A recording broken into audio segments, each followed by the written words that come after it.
Ми військовослужбовці підрозділу Прайм 5-го прикордонного загону. Зараз знаходимося на Сумщині та стримуємо наступ ворога. Потребуємо мікроавтобус для виконання бойових задач і очищення українського неба від ворожих крил.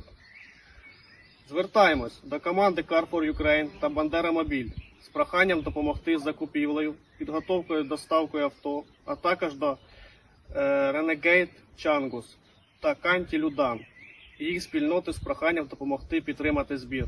Слава Україні! Героям слава!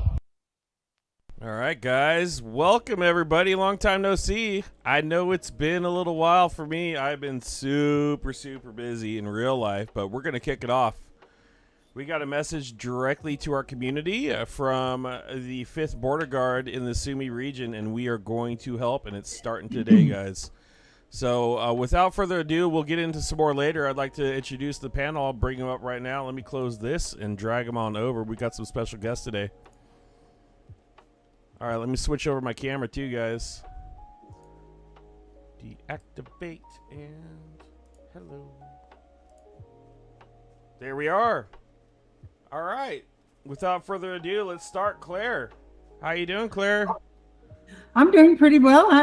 It's 5 a.m. in the morning here, and we've had a bomb cyclone. Who's ever heard of a bomb cyclone? But anyway, trees have been falling down, the power's been in and out, and here I am. Never say die when it comes to Ukraine. All right. Well, Claire's in the house. Let's switch over to Ivan. Ivan, how you doing? Well, we are alive. We're alive, Chungus. That's good. That's the main thing we need now. Huh? Yes. I agree. Okay, and we got Nick from In Time. How you doing, Nick? Doing good, thank you. How about yourself, sir? Oh man, this is my first day of not working 13 to 16-hour days in a week and a half. I am so glad to not have to go through that anymore. And I'm probably just shot, but I'm recovering from it. So yeah, good. I'm doing pretty good here, guys. So let's get a discussion going. Ivan, tell us about yourself a little bit. I want to hear what's going on. Yeah, first of all, just wanted to give you a nice comment about your background. Looks really nice. Very cool setup you got yourself out there. Yeah, well, you know, I don't know how much the audience knows about us, whether we need to introduce ourselves or... Let's go from the beginning.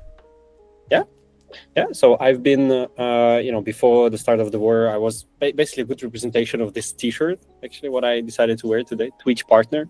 So I was working with a lot of streamers, actually, from like entertainment industry, esports, and streaming. And and then the war started, and my family, my hometown became occupied. It's Kherson, and I couldn't just sit tight and assess. I had to do something, and the decision came straight into me as to join one of the groups that was working with cars, helping soldiers on the front line, which was 2022 the main thing, or one of the main things needed, and is still one of the main things units need on the front line. So we started this initiative, Carrefour Ukraine, and it's been going, not slowing down since then. And so far, we've got more than 660 something 8 vehicles to our soldiers, and we keep going thanks to communities like you guys. So pretty much it. Last time I checked, I know Claire was mentioning something. Were we in second place for Carrefour Ukraine for the largest donor organization for armored vehicles? Is that still relevant? Are we still second here? I think if we specifically narrow down this ranking within the armored vehicles, then I'm pretty sure we would be first, because not really many groups do If the we armored. if we eliminate the person in first, and then we eliminate everyone who's not you, yes, you are in second place. I feel very confident in that assessment. The person in the group in first place is actually the Swedish group, Blagula Bilen, and which means, I think, blue vehicle or something like that. And they send a lot of mixed sort of vehicles.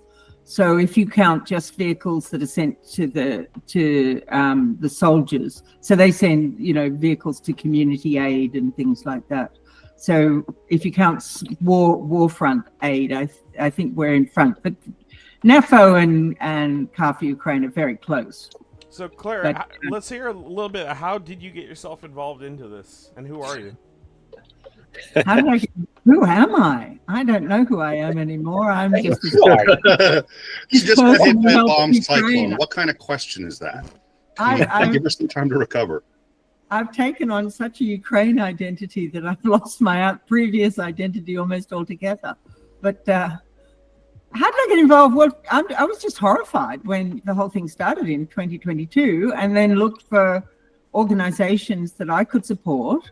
But making a donation of 50 here and there, I was thinking of, and then was following it on the news and met Car for Ukraine through the podcast from British Telegraph, Ukraine the Latest, which is a very popular global podcast with 6 million followers, and they did a show that talked about Car for Ukraine, and I thought, how cool is that? It's so grassroots. It's so achievable to buy cars in Britain from farms and then take them across to Ukraine. And so I looked it up and then started donating a bit. And then it came into doing, just for fun, a convoy with my sons who live in Berlin.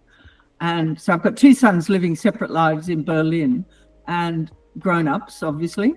And so we did a drive of 3 vehicles from London to Lviv, and that took a whole lot of organizing with Ivan, because I was just harassing him with messages. When do we get our paperwork? When do we get this? When do we get that? Who has a tow rope? And so I went over with a suitcase full of tow ropes and colored jackets to meet the EU rules on road breakdowns, and seat heaters, because at first the cars didn't have any heaters and it was winter. And anyway, got to Lviv and had lunch with Ivan, and then dinner with Ivan and the rest of the crew, and then became much more thoroughly involved. And Nick, let's hear your involvement in this. Who are you, Nick? Where'd you come from? Who are you, Nick? Yeah, I don't know why that scene from the movie adaptation where the writer is sitting there going like, okay, I gotta write a book about a guy who steals orchids, but really, if we're gonna tell the story properly, we're gonna start with the beginning of time. So first time started, and then I don't know why that was as soon as he said to explain where you're.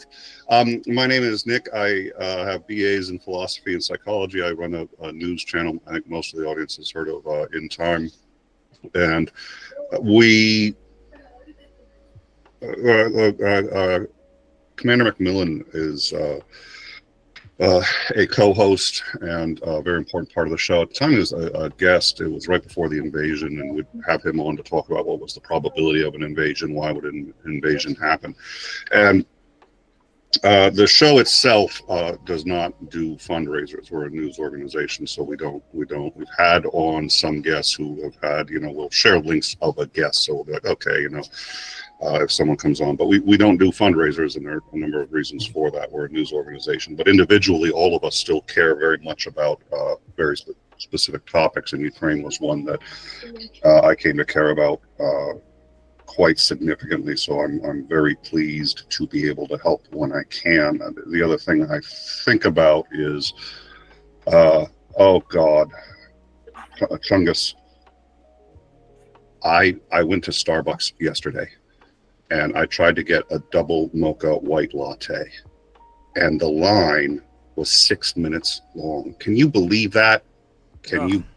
I know. I don't know how to deal with it, but I sit and look at where we are in our world of modern problems, and they're genuine modern problems. It's actually all right to be upset about that. It's healthy to be upset about that.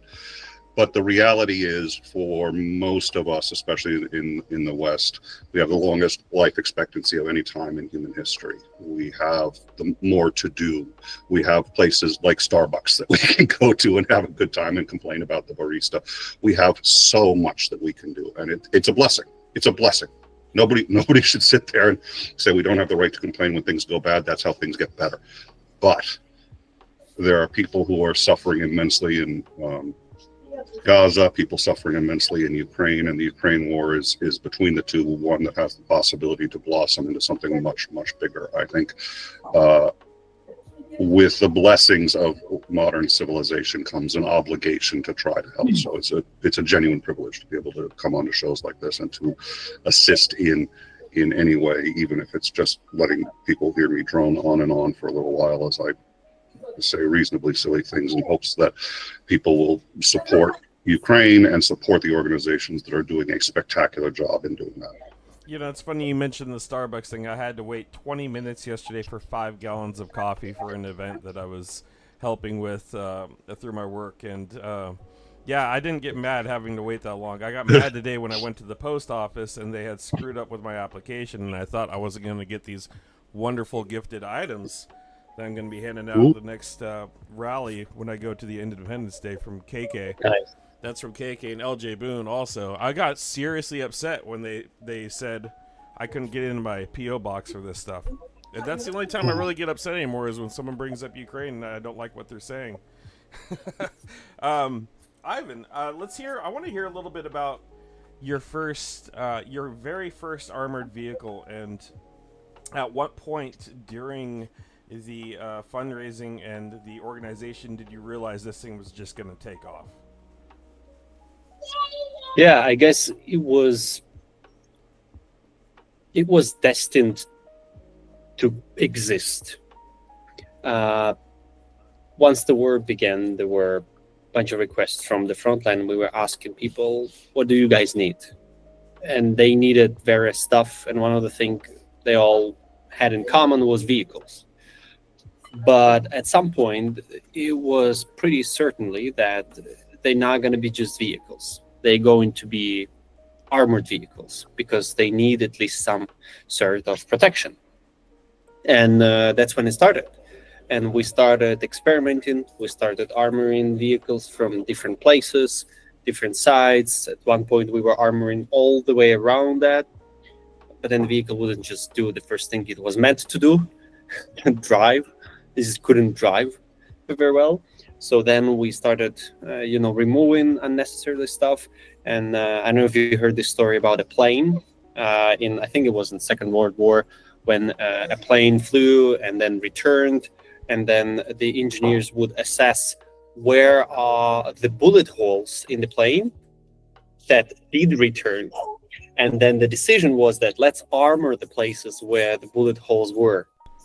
But then the other engineers thought, okay, look, if we have bullet holes in those places and the plane returned, that means that those places are not crucial. We actually need to put armor in the places where there are no bullet holes, which means when there were bullet holes, the plane just crashed and never returned.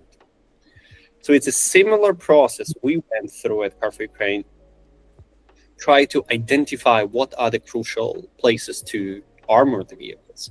And the crucial things were very simple. One is the radiator, thing that cools down basically the engine. If that goes kaput, then the car isn't functional. And it's really easy to break it. So we put the grills on the front, and any armored vehicle you look, you will see armor like in the middle or in the front. And then, of course, the soldiers. There were cases where the guys were shelled, and, they couldn't walk because the shells would just penetrate, the knees, and you don't have any armor on your legs. You do have here, but you don't have on your legs. So this was another decision that we made, to put the armor on the doors, and that would protect the knees, the legs, the feet. So that's how it started. And then we started receiving some feedback from the front line, and there were many of them. I don't know if you saw any photos, but there are quite a few photos where the door is fully in shrapnel all the way through. But then if you look at that from the middle, it's totally fine. And that was like, okay, that's the right thing to do. There are still some units that come and say, in the conditions that we operate, we really prefer to have mobility as the key priority. We want to be as fast as possible, and we want to last as long as possible, which means remove the extra weight, which means don't put armor. But we have now fiber optics drones that can fly 15, 20, 25 kilometers. We have autopilot drones, which also me and a few other people are working on. But there are people on that side of the front line that are also working on that, and you need to have protection against that. The electronic warfare is a good thing, but when you have a metal attacking you, you need to have metal protecting you. So it's very, very simple. In the Jackie Chan cartoon, magic defeats magic. So What was my child? let's hear a little bit about the drone game you're talking about there. You're working on some drones now as well? Yeah. So at some point, we were going regularly to the front line, and we were asking soldiers, what do you guys need? So we tried to be useful. We never wanted just to be another group that just supplies cars. And if you look, each car that we sent is a little bit with like plus. It's a car plus something, car plus protection, car plus machine gun, car plus rocket launcher. But at some point, we were talking to a bunch of soldiers, and they were like drones. But specifically drones that can ignore the electronic warfare that Russia was very good at. They're very strong worldwide in electronic warfare.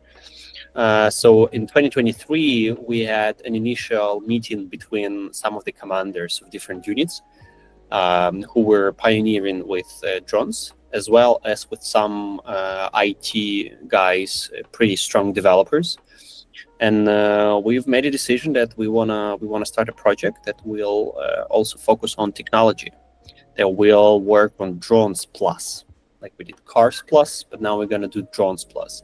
And the first thought was that let's build a drone that will have additional PCB. It's like portable computer on board that allows some very complicated processing power. Which means if you have any neural network, basically based on powered by AI computer on board that can take control of the drone and then finish the job when you don't have any connection with the drone. And we started working on that. There were some companies that started earlier and they were more successful than we. So we decided to move away from the product.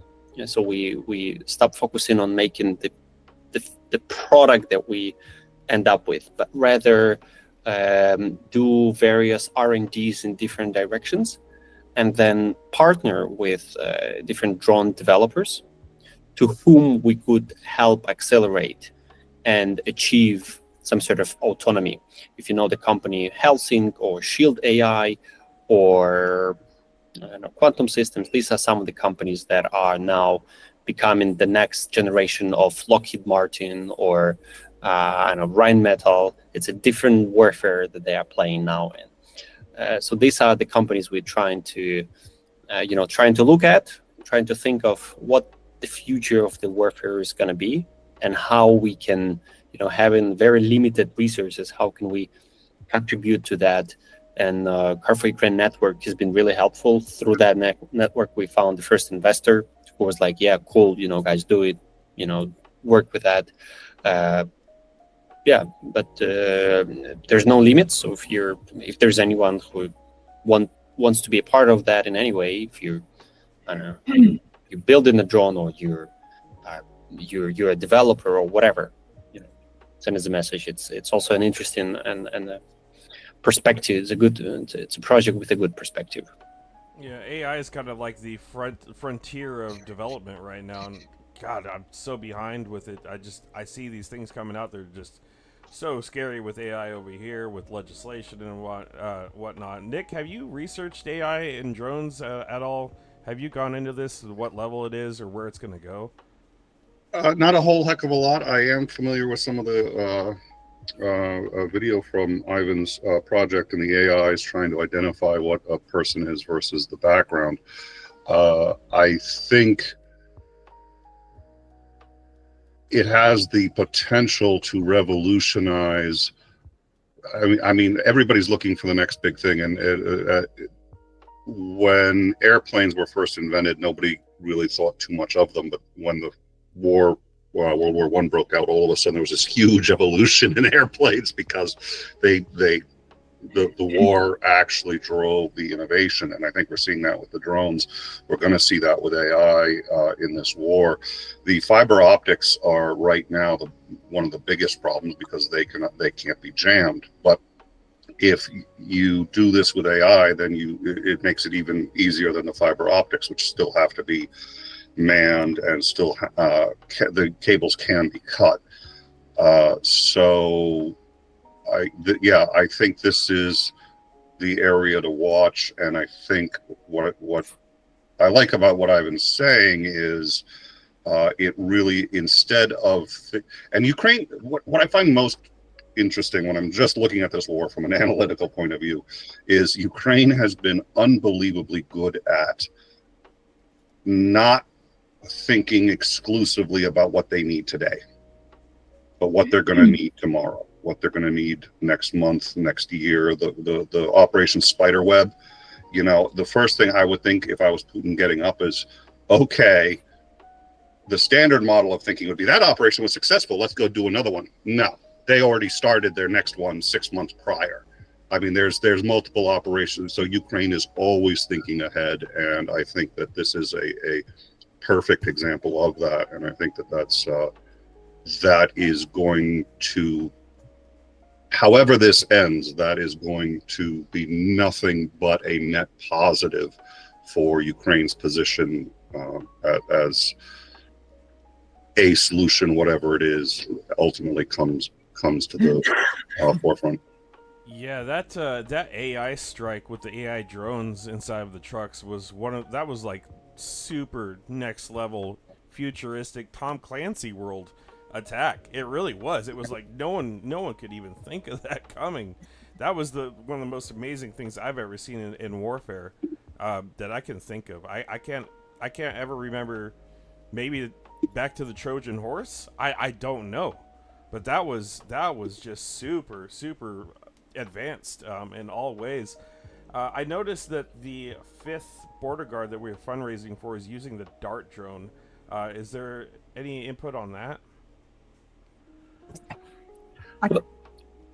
Yeah, Claire, you want to add something? Sorry, I tried to research some of this. It seems to be a drone that's made in Ukraine, and it's a long distance, very targeted drone. It's an interesting looking drone, really. It looks like it's almost based on the Australian cardboard drone, but it's very much a flat pack look about it. Are you going to put up the picture, Pablo? Yeah, I could. Let me pull it up here.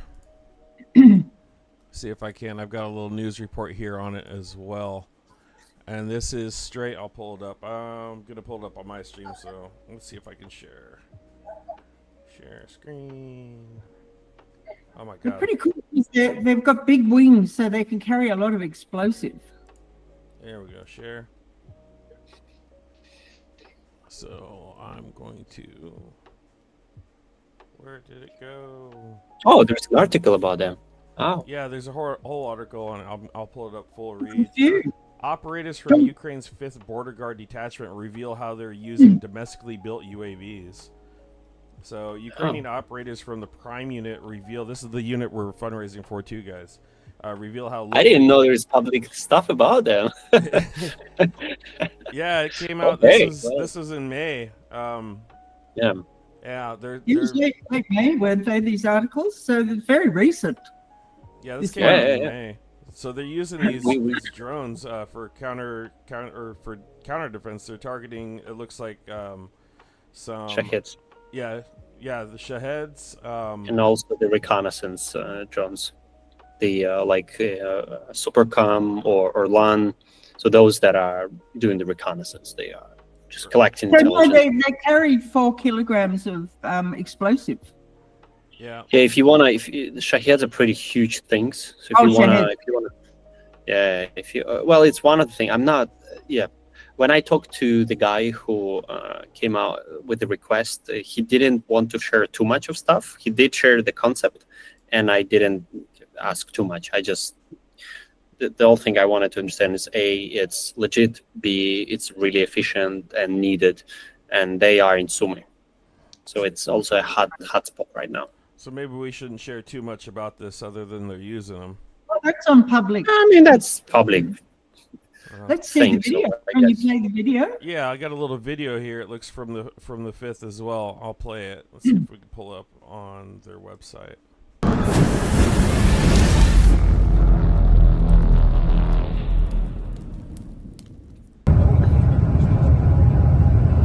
Yeah, very, very typical field of Ukraine.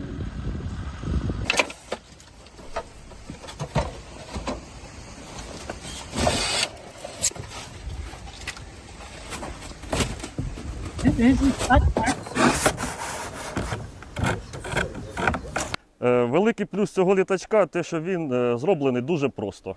Тобто це фанера, He's just saying це that it's a very пінопласт, simple made drone. That's why це it's a huge plus. по суті FPV-шка, але яка залітає дуже далеко, б'є дуже сильно. It's like an FPV drone that flies very far and hits very, very hard. Артилерія, антени зв'язку, ворожа техніка, яка себе дуже вільно почуває Okay, в yeah, тилових that one районах. is not used Ну, на мій for погляд, aerial targets. It's going Дартс behind буде enemy краще, lines. тому що він несе велике, it's більше Some навантаження. big things like Це artillery. фугаси, кумулятиви, Stuff. фугаси, уламки до Yeah, then just sharing that робоча it його вага, can що carry a він lot має of це почало в different повітрі, type of це 4,5 ammunition кілограма. depending on the tasks. Камера Yeah, тут 5,5 FPV-шна, kilo. звичайна, але тут є система до наведення норда. Вже вийшло декілька модифікацій цієї норди. They also have Це AI норда, якщо guidance. вхопила ціль, то вона вже її не відпускає. Yeah. Залітали Nord, від they're using one of one the companies і наводили там, що develops also AI similar to what we do. They use the module of autopiloting. Україна. Go there, and then Дуже when it flies there, дякую finds the target, розробникам, just goes into що that. виготовили такий літачок, що він є дуже-дуже ефективним. Сподіваємося на We're just saying good words about this. що його будуть давати ще більше, This plane, і it's a буде good thing. ефективний результат. Good, efficient. Fabulous drone. I love these. I love the way some of the stuff is now held together, like the Australian cardboard one. It's held together with a big elastic band, but he's obviously holding his together with a bit of masking tape. Yeah. Yeah, he seems like he was holding that thing like it was a brand new firearm. I mean, that is something else. And they look like they're fairly simple technology, but with advanced technology as well. It looks like something you would build in school for a project, but with AI and a bomb. And with 4 kilos of explosive, which was not in my, well, okay. One of my science projects did include 4 kilos of explosive. To be fair, there was a miscommunication about the standards. And once the students were let back into the school, we got it cleared up. The charges were dropped, which was awfully nice of the mayor. But in general, I concur that you probably should not be including that in your projects. So those look But more like a scalpel for a surgeon than they do anything else, right? I mean, it's made for direct targeting of vehicles. That one, you mean that plane that he was sharing? Yes. For various targets. One of the things he said could be even artillery.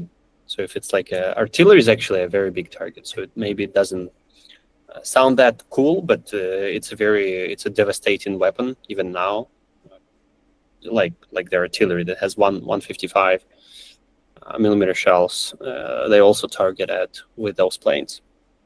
It could be not even self-propelled ones, just the ones that are sort of stationary and they have to be pulled. So this is also one of the things they destroy. But with that amount of explosives, it could be also some logistics hubs. So any important logistics chains, it's also what they used against. So We do like videos of the ammo depots going off. Yeah, as well. Yeah, that as well. We enjoy that multiplying effect. Yeah, we've seen a lot of that recently too, and these are functional in the Sumy region. It sounds like as well. Right now, I was looking at some X posts. I don't know how relevant they are, but it sounds like there's pushback coming from the Russians right now in the Sumy region, Any insight on that? I'm in touch with some of the units, not only from the regular army, but the ones that are like defense intelligence or HUR, and they are normally the guys that are being sent to like tough areas to stabilize the front line, and there are quite a lot of people there working on that. It's tough. They're saying it directly. It's no fun, but they're working on it, and it seems like yeah, Russians aren't having too much success there. Maybe they went through some, but yeah, I don't think I can share more than publicly available. Yeah, that's totally yeah. fine. It does look like Andriivka was liberated for a while there. That was on June 21st.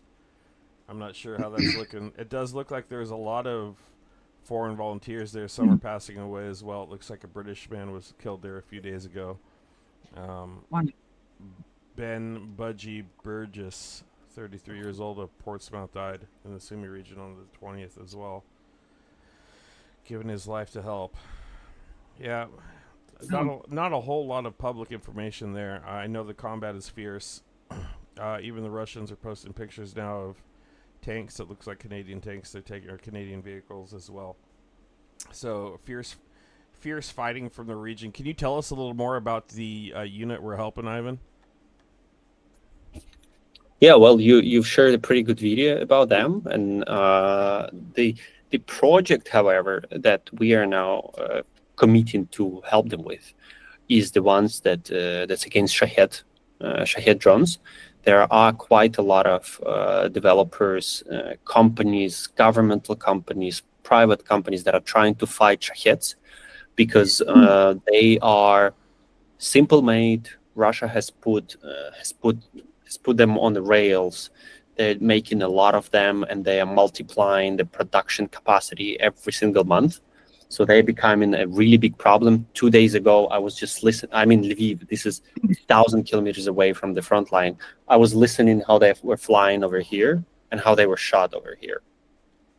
And it's very far. And there are a lot of lines of defense to come it that far. And yet they came that far. Luckily, they were hit here. I could hear the explosion, but that was like, maybe it sounds weird. Maybe we have PTSD, but it was a nice explosion. So it was like somewhere in the sky, not devastating one.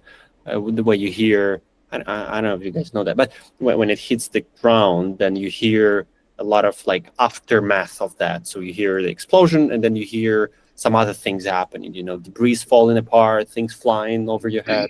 Nothing like that. It was just boom, somewhere in the sky.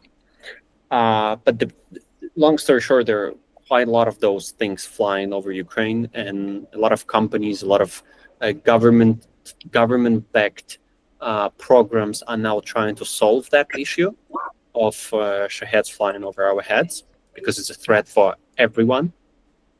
And this group, they have got some of the instruments, let's say, to fight them. And what they need, again, is wheels. They need a bus that will have all of the equipment in there. So if they know that Shahed is flying over there, this is the square they need to be deployed to with all the stuff they need. They're gonna go straight there, unpack, get things ready, and shoot them. And the bus is the thing that will get them. We've helped a similar thing to it's called Unmanned Systems Forces. It was a separate campaign. They were also working on anti-Shahed systems, and it was a similar bus they needed. We got 2 of those to them. I even had an interview with a guy called Alexander Yermak, who was #1 singer in Ukraine, Russia, Belarus, and other places. Very popular guy. Yeah, he's one of my favorite artists. You know him, Yermak? Yeah, absolutely. I met him. I did an interview with him, something I've never done before. But it was nice to listen to him. It was my pleasure to translate it. You can watch it on our YouTube. I did a lot of hand translation. So it was really a big thing. It didn't get a lot of views, but it was an interesting experience. And he was also talking how technology that we are developing here in Ukraine not might become used all over the world, but he's pretty confident that these technologies will be the ones used all over the world, because Russia and Iran are going to be sharing all of those Shahed technologies with other terrorist countries, and those countries will be using those Shaheds against other, I don't know, North Korea against South Korea, whatever, some African countries against other African countries, whatever. There could be many ways how that could develop. As long as you have that evil starting somewhere, you need to have countermeasure. And the countermeasure we have so many teams working on those countermeasures, and it's always what's the expression in English? It's always cat and mouse, or whatever it's called. Well, and if I may, I would imagine the civilian use is also going to be extraordinary. I mean, if you have drones 24/7 in the air at a certain altitude in a civilian area that are looking for a robbery, and they can tell because they've got AI, they can tell when somebody's holding somebody hostage. It can call the police long before, looking for a car crash. When a drone detects a car crash, it can call the police and notify them. So all of this stuff. The interesting thing is investing in keeping Ukraine safe is actually an investment in helping absolutely everybody at every level, military and civilian, on a long enough timeline. In the same way, again, getting back to airplanes, if we hadn't had a world war, we wouldn't have developed airplanes the way we did, and we wouldn't have developed international travel, and imagine where it would be now.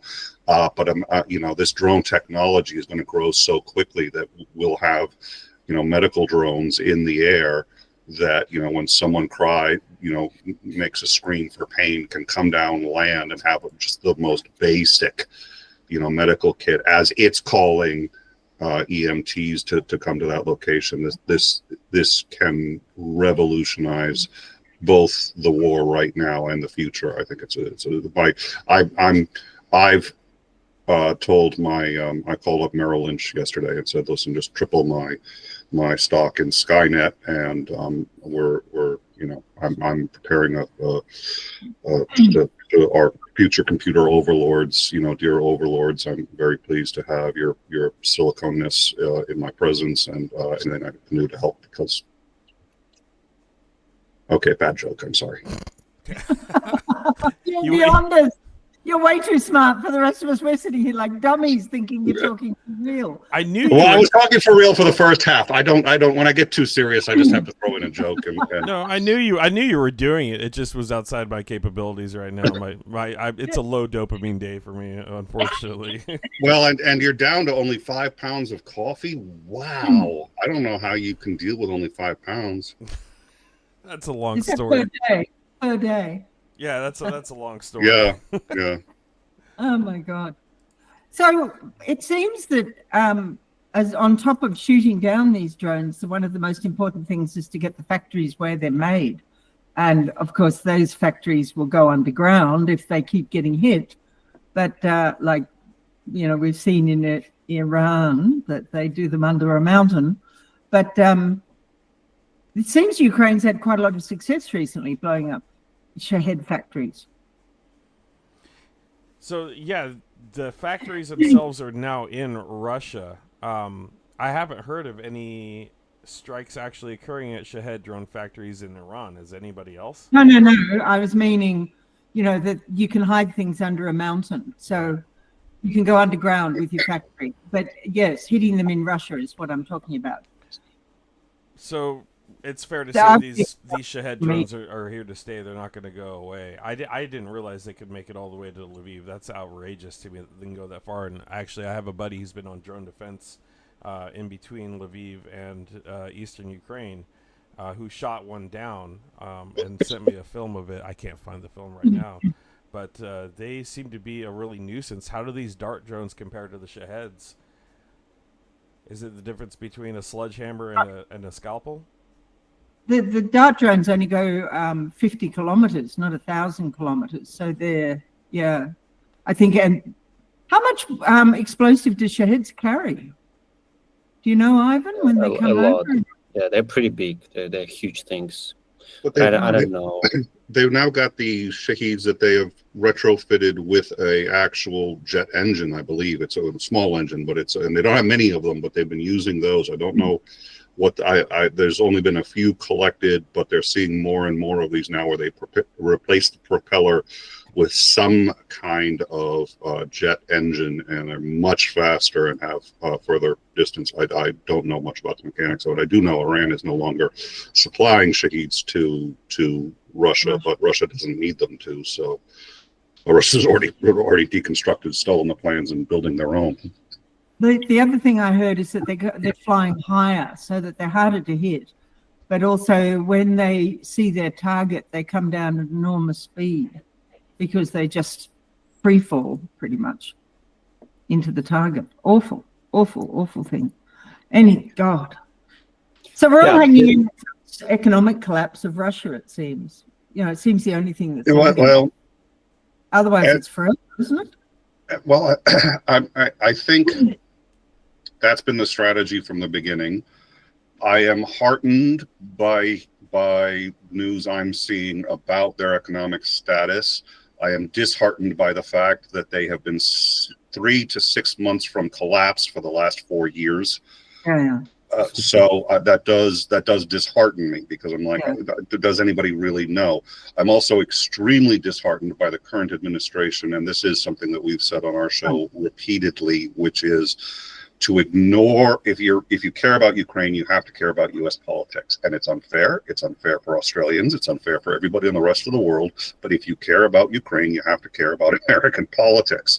And Trump in the White House was about the worst thing that could happen to Ukraine, because he's in the pocket of Putin in one way or another, or for whatever reason, he doesn't care. He doesn't care about anybody, as far as I can tell. Certainly doesn't care about the people of Ukraine. He cares about a big, beautiful deal, or what he can do, or how he can look good. And oh my God, Zelensky deserves an award for his ability to work with and manipulate Trump. But having said that, the idea that Trump is going to be lifting sanctions, which is included in the bill that they have gotten through the Senate 2 days ago and is now being argued in the House. If we're as close as it looks, and inflation is, if I recall, inflation in Russia right now is at about 50%. 50% inflation. Now, this is on the ruble. It's a soft currency, so, you can expect it, but they are in a recession. It can formally be declared, I think, in about a month, and there are other significant stress signs in the economy. So I'm cautiously optimistic. This is about the worst possible time to lift sanctions, and unfortunately, I don't see a way to stop it, or a way to interdict, based on how Trump is operating, interdict China supporting Russia more and helping them stay secure. There are reasons why China doesn't necessarily want to be all in on that, but there are reasons they want to at least help. So Russia's in a better position than I'd like, but I agree with you. I think the ultimate goal is the economic collapse of Russia. You're not going to get regime change in the sense of going to a democratic system instead of a kleptocracy, but you will get somebody who, if they're smart, is going to say, they're just throw Putin out a window, preferably higher than 16 stories. And but they know they're good at that. They're very good at figuring out the proper height to throw somebody from a window. Throw him out the window, and then come in and say, Putin was one of the greatest leaders we ever had. He went into Ukraine. He accomplished our mission in Ukraine. All the Nazis are gone, and we're leaving. And just get out. And the number of economic benefits, especially to the oligarchs, for doing that. One of the interesting things is the people who know what they're doing sanctioned the oligarchs before they sanctioned Putin. There's a very deliberate reason for that. It's because if all the oligarchs are losing money, but Putin is still making money, they're going to notice, and they are not the kind of people who play with kid gloves. So that's been a strategy that I think I would like to see it be successful, but there are challenges, and right now the biggest challenge is a tangerine that is sitting in the Oval Office. Yeah, a little article I just was scrolling through earlier. I've been kind of tracking behind the scenes of raw materials that have been heading from different countries as well. And mostly it's through companies, private companies. Obviously, they're doing this. It's not governments. But Ukrainian defense intelligence and forensic experts analyzed debris from modernized Shahed 136 MS drones down in Sumy Oblast and Kyiv, revealing Russian-Iranian enhancements. These UAVs feature an NVIDIA Jetson Orin AI mini computer, infrared cameras, and some using 16-channel antennas with Chinese BMTI chips since early 2025. So it's not just raw materials they're getting their hands on. They're finding ways to backdoor components from China, Netherlands, US, and Malaysia. Any thoughts on how they're getting them there? Mail? Yeah, Mail? I guess. Yeah, they have countries like Turkey, Kazakhstan, Uzbekistan, Azerbaijan. There are some countries that are sort of friendly with them, and you're just making a shell company in one of those, buying stuff there and doing the parallel import. I don't think it's a very complicated thing to do. Yeah, I was recently in going through Dubai airport, and the number of flights to Moscow were horrifying. You despair that these are supposedly friendly countries with the West, and there's Russians all over the airport. It was awful. And at the end of the day, you have China that is not really a friend to anyone. China is just, China will work with anyone and will supply whatever is needed to any of the sides by not escalating the stuff. I've lived a year and a half in China, and I realized that they're not the type of people that have, some sort of sentiments. They care about food and money. And as long as they can make money on both sides, like I could easily buy very complicated chip to some of the drones directly from China using very simple AliExpress. Nothing, no really complication, just directly buying it. Russians could do the same. And not to, it's worth noting, unfortunately, the U.S. isn't all that different, just ask the Saudi Arabians. We've got a history of we'll sell to both sides, and we'll sell to people who aren't doing the right thing. Not to say that what China's doing isn't absolutely wrong and isn't making things terribly worse for a beautiful country, and that it doesn't have to be stopped. But it's not because they're Chinese; it's because they're human. We all, unfortunately, most countries, our own included, has a rather poor history with this kind of thing. Yeah, I saw an article someone had put in my Discord that there's at least 6 Chinese facilities working full-time now, pumping out the fiber optics for the drones in Russia. Yes. Well, and you and I did, here's the other thing, because you and I were looking at that bill earlier, and we had gone into the sanctions bill that would immediately tariff any country that was purchasing anything from Russia. And when we went into the numbers and who was doing it, almost every EU country had stopped purchasing Russian gas as we asked them to, and had switched to LNG, which they were buying from Russia. So it ends up being now, was Russia making the same amount of money? No, actually, the amount of money that they were making was cut by probably 2/3. So that's not to say that the sanctions didn't have an impact. They had a huge impact. But the problem is we still buy uranium from Russia. Russia is sanctioned out the wazoo, and the United States bought $135 million worth of uranium from Russia. No, sorry, that was Germany. I forget. I don't remember how much we bought. Germany bought $130 million in uranium. Why is that? Why are they buying uranium? So that they can use nuclear power and don't have to buy liquid natural gas. But until that time, so it's a delicate balance. And I don't. I mean, again, the reason I bring it up is because there are no easy solutions. The best that I think anyone can do is what we're here talking about today, which is donating to programs that are specifically supplying either medical or military support to Ukraine. Because as long as you know where that's going, as long as there's and there's a number of programs, you guys are just a spectacular program doing that, then that's a way that it is getting help. The political stuff ends up getting so complicated so quickly. I'd like to see it work faster. I'd like to see it work, and it's always a gamble. Grassroots is always the better option for. I think you got a point there. It's for individuals. It's all very well and fine giving to governments, but it just gets lost in the pot. Well, it sounds like it might be the only option now with military aid completely getting shut off from the current administration in the United States, announced a few days ago, correct? I mean, grassroots is going to have to run this thing for my country, as far as I see.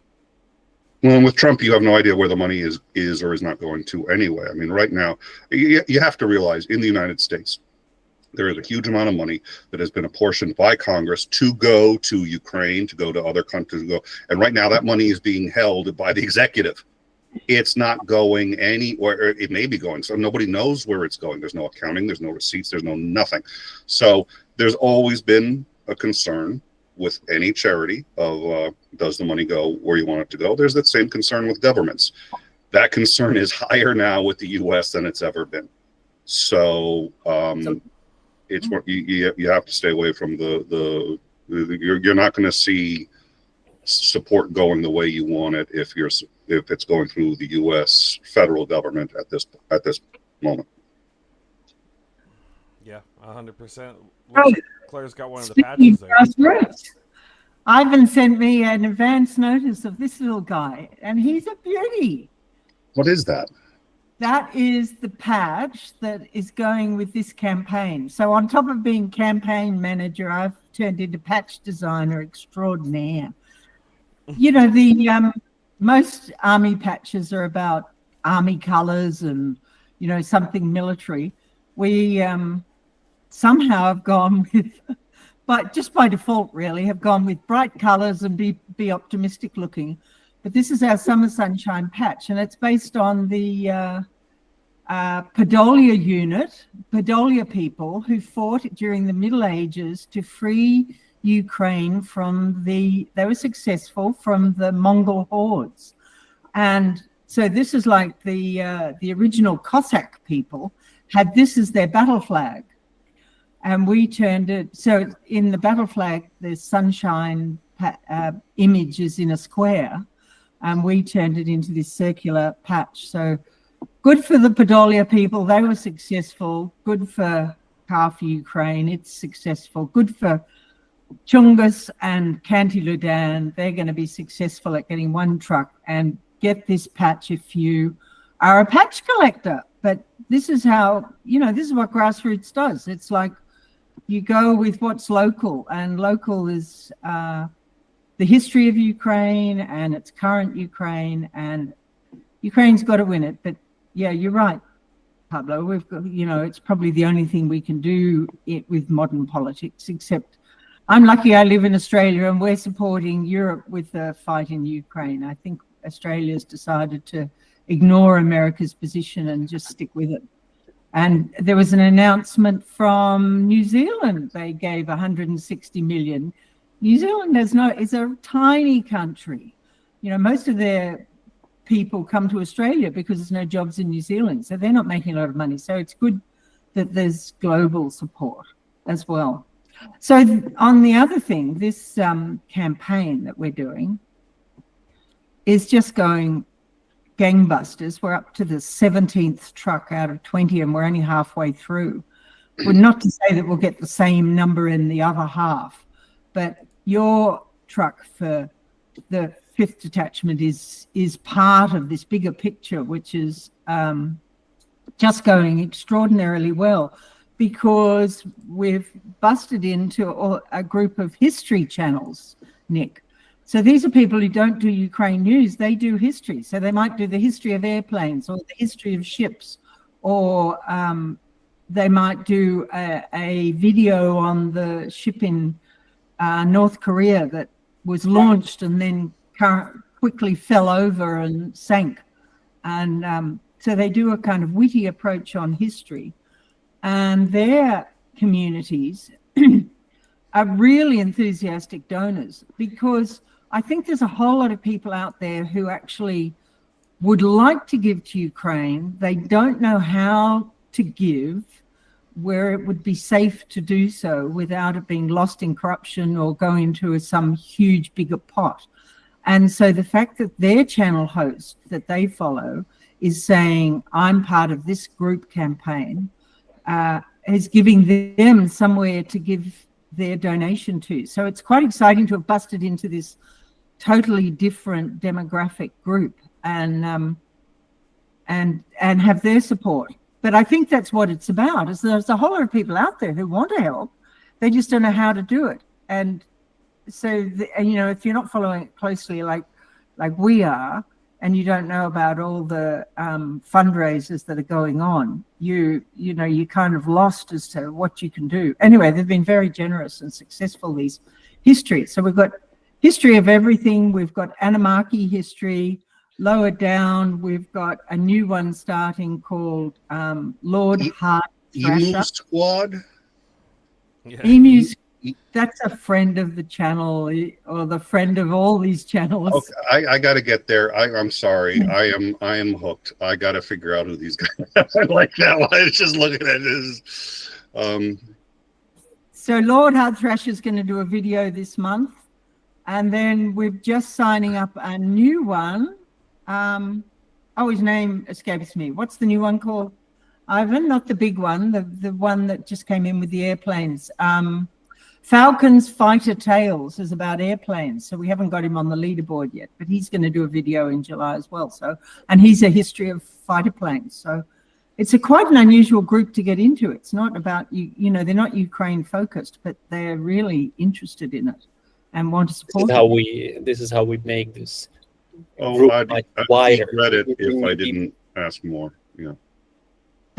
Diversity from point of view of the campaign, but from the point of view of the channels, it's about all these people just wanting to help Ukraine but don't know how to do it. And if they watch this channel, then they go, oh, this guy's verified that for me and it looks real, and Ivan makes these beautiful donor boxes and all the channels are identified on it, which give it a huge amount of credibility.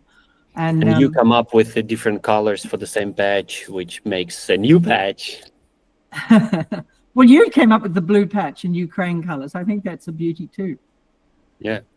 Well, yeah, it looks like the history of everything standing at 52,000 euros. Ukraine Matters, of course. They beat Ukraine Matters so far? 45,000 You know how many followers History of Everything has? No. What do you think? Like, try to guess before you look at that. Looking at that, I mean, they got to be in the hundreds of thousands. Yeah, have a look now. History of I think you just need to Google it. Yeah. I need to Google it. Not, Okay. I think but it's not History of Everything podcast. It's just History of Everything. It's History of you'll be surprised Everything. how many followers he's got. Podcast? Not the podcast, Not but the podcast. yeah, the podcast has a lot. But Is it a YouTube channel? You want me it to is tell you the good. answer? So you don't. I've Googled it for you.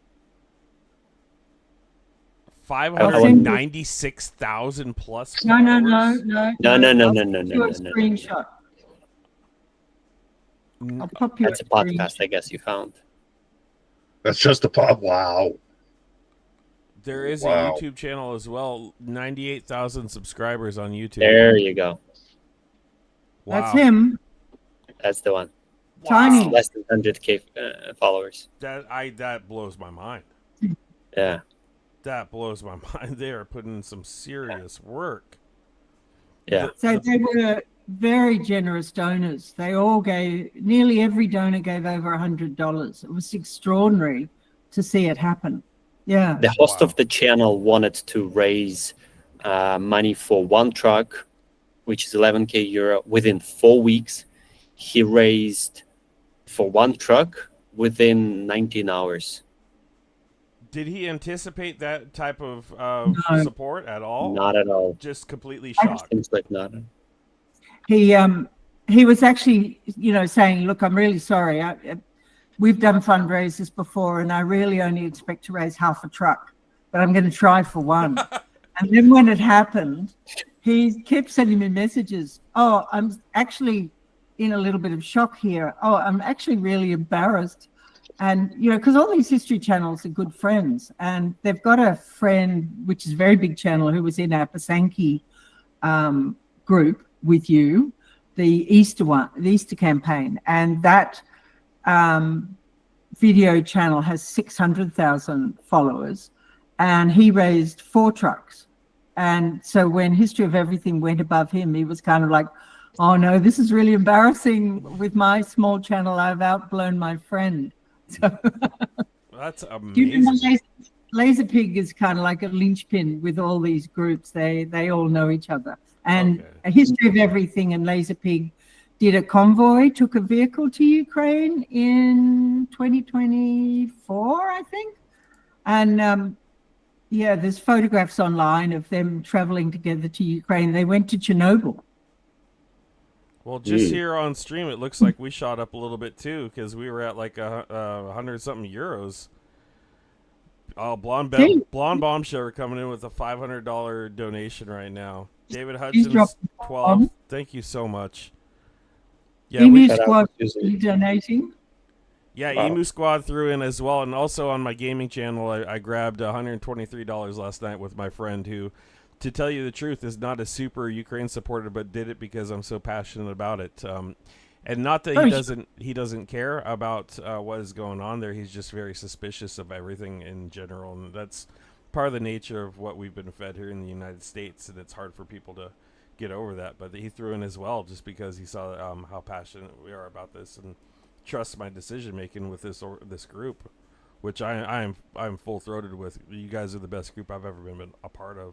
And some of the people in this group, I was just looking, like you were talking about. I'd never thought I'd even be a part of this with some of the people that are here, and we're in this chat and we're talking, and someone said, it's not I've got 1,000 plus subs in my channel, and we raised a truck with Canty, and some of these guys are huge. And like he said, it's not a pissing competition between friends, which was really cool to hear. But guys, if you'd love to donate, this is where to go. Go to the campaigns, Car for Ukraine, and donate to the Summer Sunshine Trucks 2025. It's real easy to do. Learn more. I'd love it if you would hit ours up right here. Sprocket Bicycle also coming up, 236 euros. Rudy's in it again, Rudy Acosta. Some well-known groups here. Guys, also I noticed that now, Ivan, you've got a YouTube channel, right? Yeah, we do. We've got. I don't do shows as such. Ivan does his presentations of the vehicles, the deployment of every vehicle. So, guys, I 100%. Everybody in my chat has to go subscribe to the Car for Ukraine YouTube channel. I noticed the subs are a little low right now on that channel. Yeah, I had a thought about that channel and the role of the channel, and I realized that the first, the reason why we started it was more as a convenient way of reporting and presenting information. I loved math, and I loved all the science stuff. So I'm very, what do you call it? Like very exact sciences, what we would say in Ukraine. And for me, this YouTube is a very technical role that it plays. It's more of like FOMO trucks. Here they are. That's where they're from. That's how we got them. Shout out to these people who played part in it. There is not really much entertainment. I still try to share stories. Maybe if you could show that YouTube channel, maybe that people could see that. So that's the role of that. We thought about different things we could do there as an entertainment format, but still we still see that the role of the channel is to show transparently what has been done, and if there is a donated card, which we have quite often, we will just send it out there to the donors, and they can see they can share it in a very convenient way. If you go all the way down to the footer, you'll see the YouTube link. Oh, here's a nice also story. Paul goes to Ukraine. It's an American guy who wanted to buy rocket launchers, and he's flying to Ukraine like in less than a month time. And he also wanted to raise maybe for one truck. He already got one truck, and he's raising for second. And he'll buy 2 rocket launchers. That's amazing. And you guys were on CNN as well? Oh yeah, it was the very beginning of the full scale war. Yeah, you can play that. Yeah. You can see that. It was like, I don't know, like June. It was maybe about 3 years ago. All right, let's check it out. A team of volunteers are transforming civilian trucks like Toyotas and Nissans into battle-ready vehicles for the Ukrainian army. Since launching Cars for Ukraine back in March, the team says they have fully refitted 60 vehicles and has over a dozen more in progress to send to combat units in the front lines. We're going to talk about how they did this, where right the now. idea We have came 25. from. Getting ready. I'm happy to bring in Roman Haputilo, who started this effort, along with Ivan Oleksiy, who is helping to coordinate My what is dude, just a you were on huge team of CNN. volunteers. They're both joining us from the Lviv region. Thank you, gentlemen, very much for being here this morning. Thank you for the invitation. Roman, you are the one who started this. This was your idea. Where did it come from, and how did you get from idea to execution? So mostly, like, I see that Russian, one of the guy who is working in the military section, said that Ukrainians start do this type of vehicles to like support the army and attack the Russian military guys. And I only watched that movie and say, okay, we should do these cars. He called these cars Bandera Mobile, yeah. So and we start sourcing the cars in UK, in Sweden, in Germany, in Poland. Buy these cars through Ukrainian communities because we have quite huge communities outside Ukraine. So send them money through PayPal, let's say, yeah, and buy that cars, deliver them to Ukraine, repair them with metal. We put the gun turret there for different type of guns and deliver this to East to our guys. And as for now, we already delivered 66. So today we delivered 6 cars from Lviv to East of Ukraine. Ivan, you are medically, as I understand it, medically exempt from fighting in the armed forces in Ukraine. And so you've joined this effort instead as a way to help those on the battlefield. Can you explain what you need to actually turn these trucks into combat vehicles and how they're being used on the front line? We're looking at some images of you doing the work right now. Yeah. So yeah, first thing, I have never fought. I've never held any rifle in my hand, so I cannot fight. So I wanted to find a way how I could be useful and how I could help Roman with his initiative. And we found that we can kind of find additional motivation for international community to join our project. The vehicles, like in order to have this battle vehicle, what we need first of all is a vehicle. So we need to buy it somewhere. After that, we need to bring it to Ukraine. We have to check engine, transmission. We have to make sure the frame is good, that it's not too old and it's reliable. On top of that, what Roman mentioned is that like we put the guns on the back of it. So you have to put those turret, you have to make them, to build them. And there you go. You, from just a regular civilian vehicle, you get a battle vehicle that can beat someone's asses. As I understand it, Ivan, you're originally from the Kherson region, which is now, of course, currently occupied by the Russians. And I just wonder, for you, what it's like to see that. And do you still have family there? Friends, are they okay? Yeah, like 95% of my family, they're in Ukraine, in Kherson. Most of them are farmers, so they're very tied to that region. It's hard for them to leave because they have a lot of basically infrastructure there. They are relatively fine. All of them have their arms and legs all safe, all alive, relatively safe, I would say. And yeah, that's actually one of the reasons why I'm doing this project, because maybe that sounds too good, but I want to help to liberate my region. And if there's a way how I can help with that, I'm gonna do it. Roman, I wonder what you make of especially recent conversations by some EU leaders that, the only end to this war will come with some sort of compromise, negotiation, potential, handing over of Agreement. territory, if you will. And I just wonder what it's like for you to hear that as you are doing everything the two of you can to help those on the front lines. I'm not sure that can be accepted by Ukrainians, to be honest, already after all the deaths, all the what happens in Bucha, Irpin, and we see, and all dies which happened in Mariupol.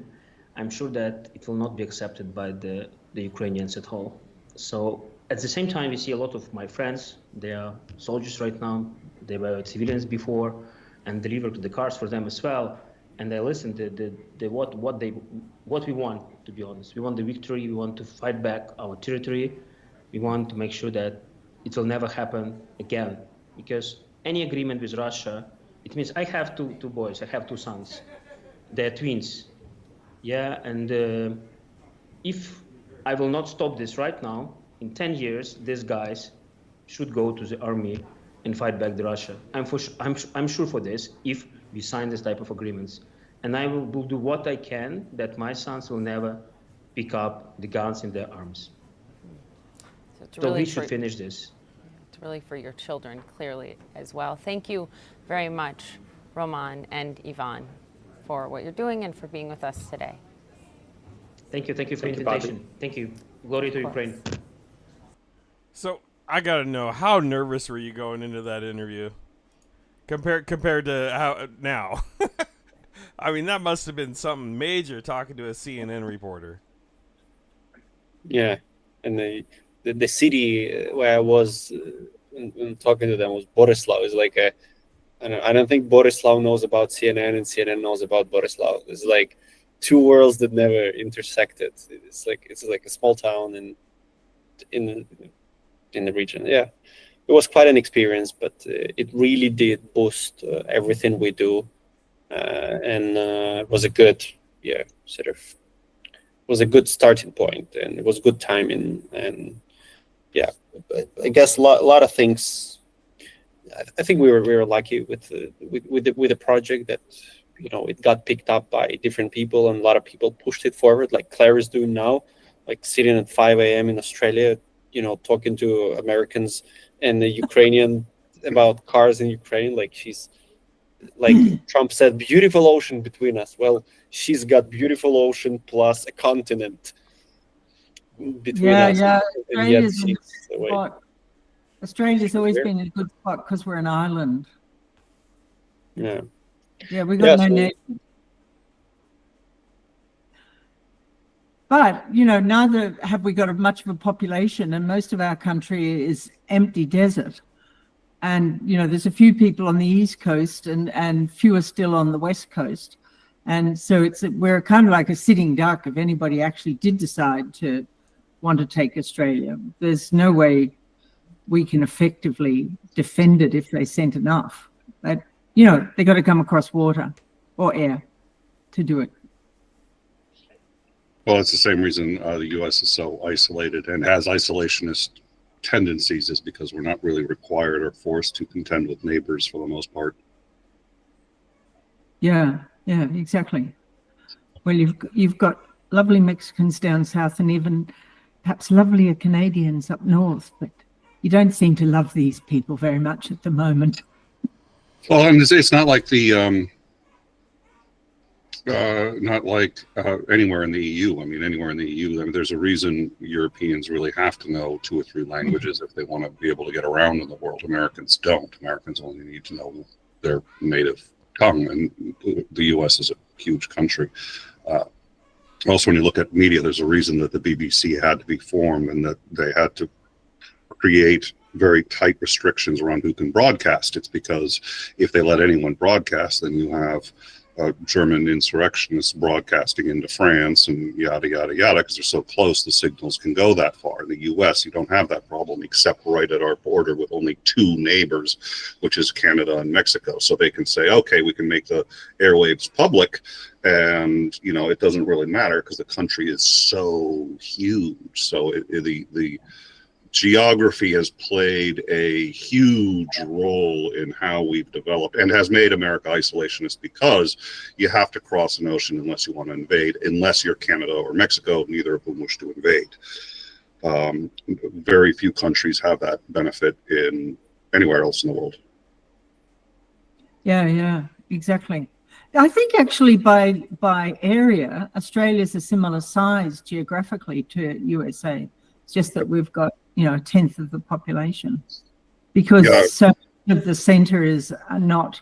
I mean, Australia is actually a really ancient geography, and so it's very eroded, and we don't have soil in most of Australia. We just have down to bedrock and sand, basically. Yeah, and outside of the Aborigines and the coast, most of the Northern Territory is unoccupied, if I recall. Well, most of Western Australia is the most unoccupied state. That's where all the big mining is, but most of it is unoccupied. Yeah, even Northern Territory, which is a much smaller state, has a very tiny population, and a lot of it is in the far north. It's deep rainforest or swamps, and but yeah, it's just a really unfriendly. You can't farm these areas. That's why the properties that do farm cattle or something are so vast, because the cattle have to walk for miles and miles and miles to find a tree to eat, and they're living off basically trees, not grass. I do have to interrupt. I'm sorry. I saw something very offensive in the live chat. Andrew Petrie has said, I'm sorry, America, you elected a tool. That is phenomenally offensive. A tool is useful. Very good, very good. Yeah, and that's one thing about America, and I wish the world would know that and see that just because this administration's in the House right now and they're louder doesn't mean there's more of them. I feel like they know their time is short, and that's why they're trying to make these power moves with legislation to grab power, because there's not a lot of them. They're just a lot louder. And I think after this administration, a lot of decent people are going to wake up and start showing support as well. And I hope the world sees that coming. I really do. Because I know a lot of decent people that will support Ukraine and want to, and it pisses me off to see these assholes having such a big platform and being in the White House right now and doing what they're doing. Well, they still think that they're in with the hope, because they, basically they've still got the huge population of American that voted for them. The mega group are fanatical. They'll accept anything. Hi, Canty. Hello. Hello, Canty. How are you? I'm good. You're looking very smart and well dressed. I'm in my bum clothes. I've been trying to do work around the house as normal for summer. In your bum clothes. I love it. I love it. So yeah, we're. I think I've taken enough of you guys' time already. It's. I know you guys all have other things to do. You've been here for over an hour. Any final words from you guys to start with, Ivan? Well, first of all, I'm glad Kenty made it, and you guys really determined, and I love the work you've done on Twitter and make it that Renegade Jungus song gets still in my head. So I'm glad you guys so passionately doing what you're doing, even though you are so far from the war. Like I definitely, I'm interested in making it, right? I have, what is it called, skin in the game, right? You don't. Well, and yet you do something. So I appreciate that, and appreciate everyone who does something, whether you have skin in the game or not. We still live in the same globe, and we all will be influenced by what's happening here, one way or another. That's a good and we're on the light side. Yeah, it's a smaller world than a lot of people think too. It's a lot smaller. Yeah, it's a lot smaller. Claire, anything to add? I'd just like to say thank you to Canty and Chungus, and thank you to Nick for turning up. This, I think, is my first stream with you, even though I've watched you heaps on your channel. But thank you to Canty and Chungus for doing this fundraiser for Car for Ukraine. I mean, it's just so important to keep these units fighting and mobile and able to move their drones around to be in the spot they need to be, and they can't do it any other way. These mobility is not coming from any military aid. It's really not for the fighting units. It's coming from these grassroots fundraisers. And what you do with your small channels is really effective, because you got a truck for the fighting guys at Easter, and here you are again, and we have absolute confidence you're going to get another truck. And I just think it's amazing what you're doing. I think you're kind of like, you know, Pablo's a model for his kids, that his kids will be proud of for the rest of their life.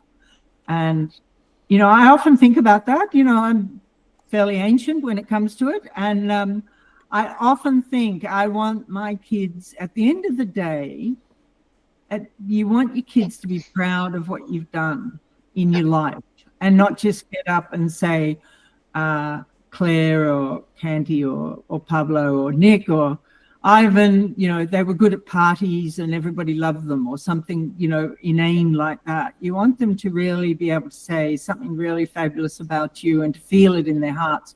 And I think that's what your kids are going to do about you, Pablo. So good on you for coming in and doing your bit for Ukraine. It's brilliant. And I can't admire you enough, really, for what you're doing. Thank you for that. Thank you. Nick, you got anything to add? A couple of quick things, actually. Claire, we have met before. We were both on the shills at the same time, but that's all right. I repress all my memories of shills shows as well, so don't worry about it. Also, to everybody who's been DMing me, I don't know what a chungus is. I don't know if it's tied to a chimichungus. I don't know what. So stop asking. He's right there. You can ask him or what. Maybe you're trying to stop. I get all these DMs and it's completely unfair. I show up on the show. What is a chungus? I have no idea.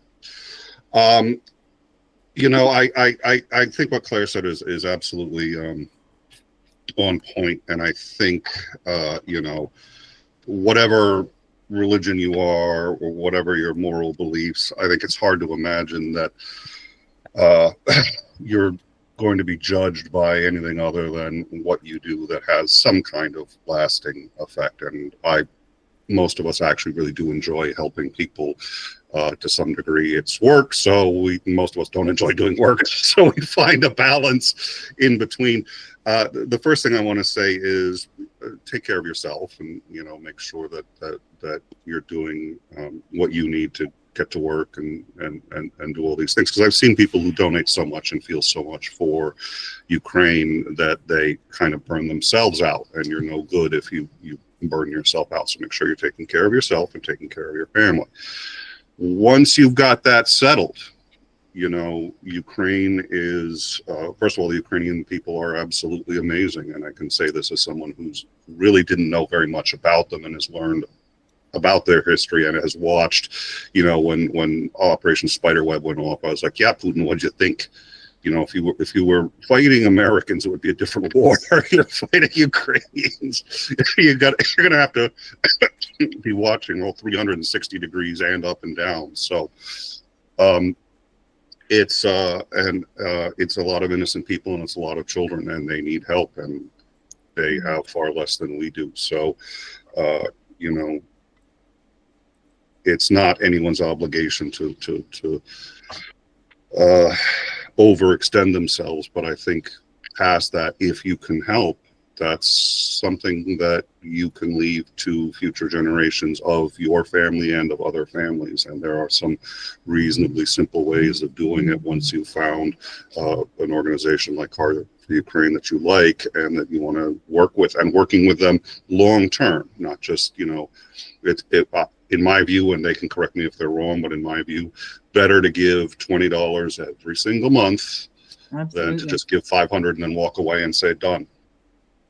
You know, so it's just one of those things where a lot of people need help, and Ukraine looks like a war if you're just looking at it from the outside.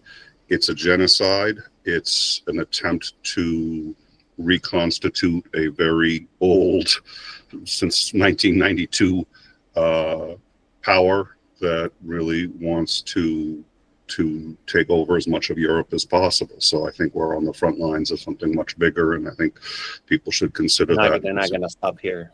Yeah, Yeah, and I think people should consider that when they're thinking about how they can help. So that's it. That's what I wanted to say. And Jesus, I just got another DM. No, I literally scroll back 2 minutes. I do not know what a chungus is. Okay, so I'll explain it to you, and it's kind of silly, but so there's this meme of Bugs Bunny in one of the episodes where he puffs up and he becomes super ultra fat. And he's a big Bugs Bunny, right? Well, at some point, I had full set of teeth, but I had chipped this one off completely, which I'm getting actually has an surgical implant in it now. And at the same time, I had chipped this one off. And it wasn't that I couldn't go get my teeth fixed. I was just so busy raising children, I didn't take care of myself, like you were saying. So There's a reason I said that. I had these two teeth missing here, which I've now got fixed over there. But I had buck teeth like a big chungus. So my kids started calling me Big Chungus because I had Bugs Bunny teeth. And, you know, I'm a big dude. So that's how the name actually started. It was just a big Bugs Bunny Chungus. So the name stuck. I ran with it in my gaming, and then it bled into this. And, of course, Mercado Media's group, also the community, the Renegades, had an effect on the name as well. So that's where the name came from. That's the lore of the Chungus, if you will. The lore of the chungus. I stand in for. When you Google it, it brings up the Minecraft connection.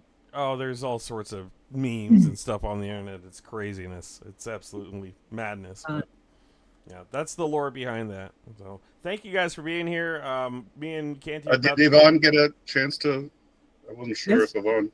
Oh, I guess I trauma with that one too. I just blocked it out. I block out a lot of things I do. You're having a shills moment. Exactly. That was what I was grasping for. Yes. Well, if you guys got anything else, you know, me and Canty are about to get into some nerdy shit, go geographically, and that's what we do because we love it. And we're actually going to look into Sumy a little bit before and after, cool. and check it out. But you know, thank you guys for being here. I know it's late and early in some spots, so appreciate your time, and we're going to see what we can do about this truck. Yeah. Yeah. Well, how did we go? Was it a good live stream for donations? Did we get something happening? Yeah, let's check that out. Let's see if we're silent in the background or making an impact. Yeah. Nearly $600. Fantastic. Well done. Hey, that's nothing to sleep Thank you, on. everybody. Thanks for donation. I noticed Bombshell did a biggie. Thank you for that, darling. Hello to you. Yep. Okay. Hi, all. See you around like a rissole. Oh, there he is. Before you run off, Ivan. Oh, no. He found one. Yeah. Well, I don't know what you're talking about. It's not like I have a support team in the background that just sends me these things as soon as we start talking about it. So that right there, that's sort of my character, if you will. Right, that's fun. Okay, before you run off, Ivan. Yes. I'm going to be in Ukraine September, October, and November. Cool. I want to hit you up for a tour of the place, Cars for Ukraine. Absolutely. Okay. It's a pleasure. So it's on camera. He can't back out now. Yeah, we got it. Yeah. We got it. Flip it. Sure, absolutely. Okay. My pleasure. See you all. Thank you, and have a nice evening. Yes, for you. Yes. Sun's come up here, so it's good. Have a good day. Thank you guys for being here. Sun went to Australia. It's not here anymore. Yes, we stole it. Okay, see you all. Thank you. Yeah. Bye, guys. Thank you. All right, Canty, let me see if I can split screen this. Where did I go? How did I go there? Reframe. Reframe? Nope. That's not Freeze it. frame. Good song. Meeting. Where did I go? You know what? Actually, why don't you go full screen for a while and take away with what you're going to show us? I have to just 2 seconds step away. Be right back. Well, there's a few things I've been looking up. You know, of course, the truck we're fundraising for is for a brigade working out of Sumy. I did not realize their nickname until this stream. And let me go share screen. Let's go entire screen. Yeah, you're going to see like max headroom for a second here. That's fine.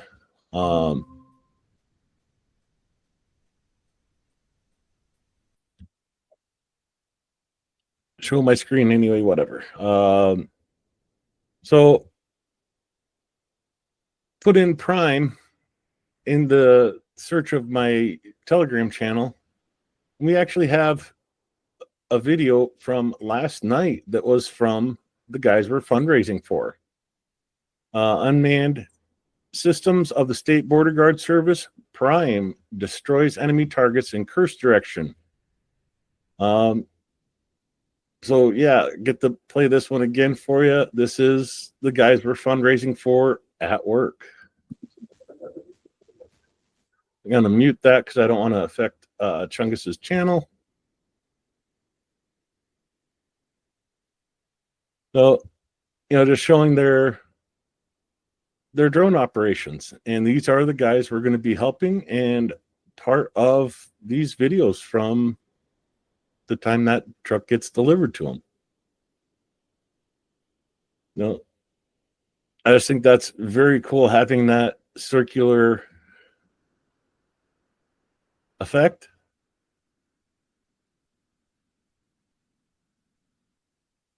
Hold on, I'm having a problem seeing it.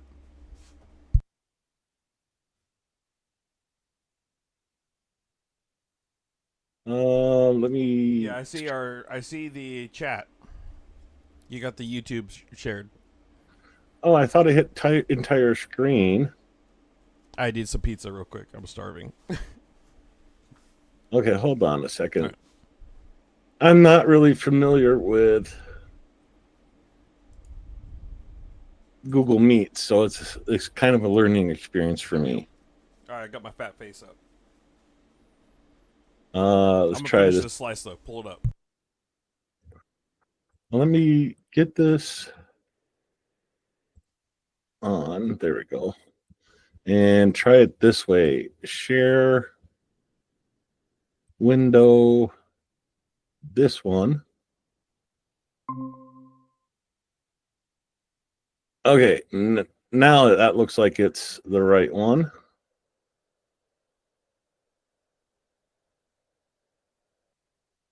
It's hard not being able to see OBS to know that these things are playing.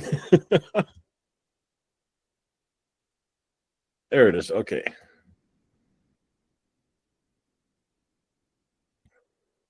So, yeah, this is the Prime group.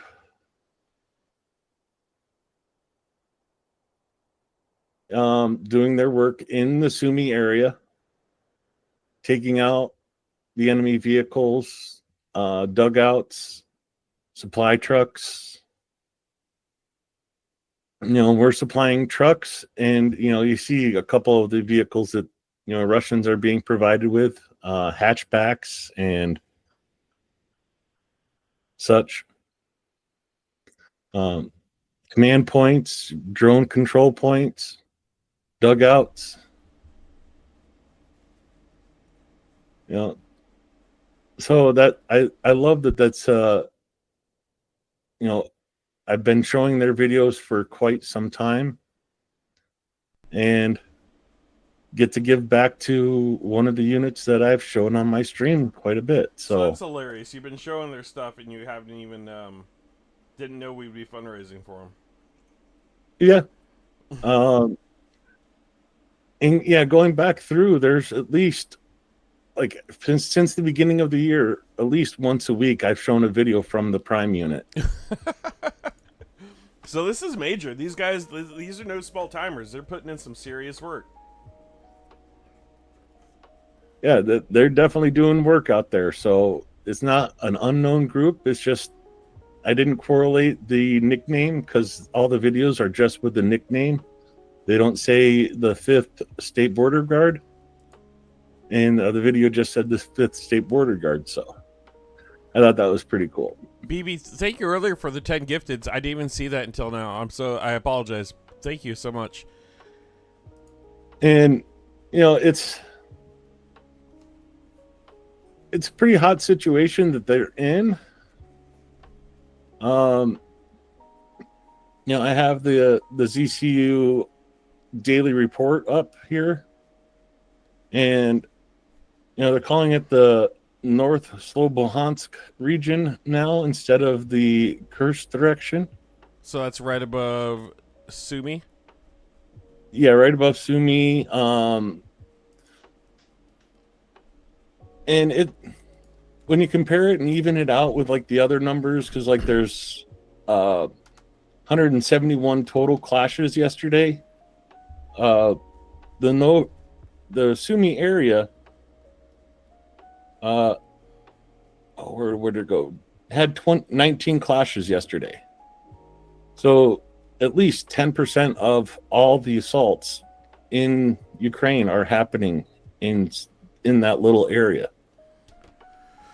So we're talking major escalation in that area. They really want Sumy. Yeah. And you know, you're talking with Ivan and Claire about Andriivka. Yes, Andriivka is still cleared. That is recaptured area since Russia started its full-scale assault. And Ukraine has also recaptured a little bit of area to the west of Avdiivka. And has pretty much stopped their advance in the Sumy area. In many ways, thanks to the guys of Prime Unit. So these guys are in direct defense of stopping them from taking Sumy right now, and they're putting it. It's working. I mean, it's going back and forth. Obviously, it's a difficult situation. Oh yeah, there's reports that it's like outnumbered 5-1. Man. And yeah, that's just crazy. But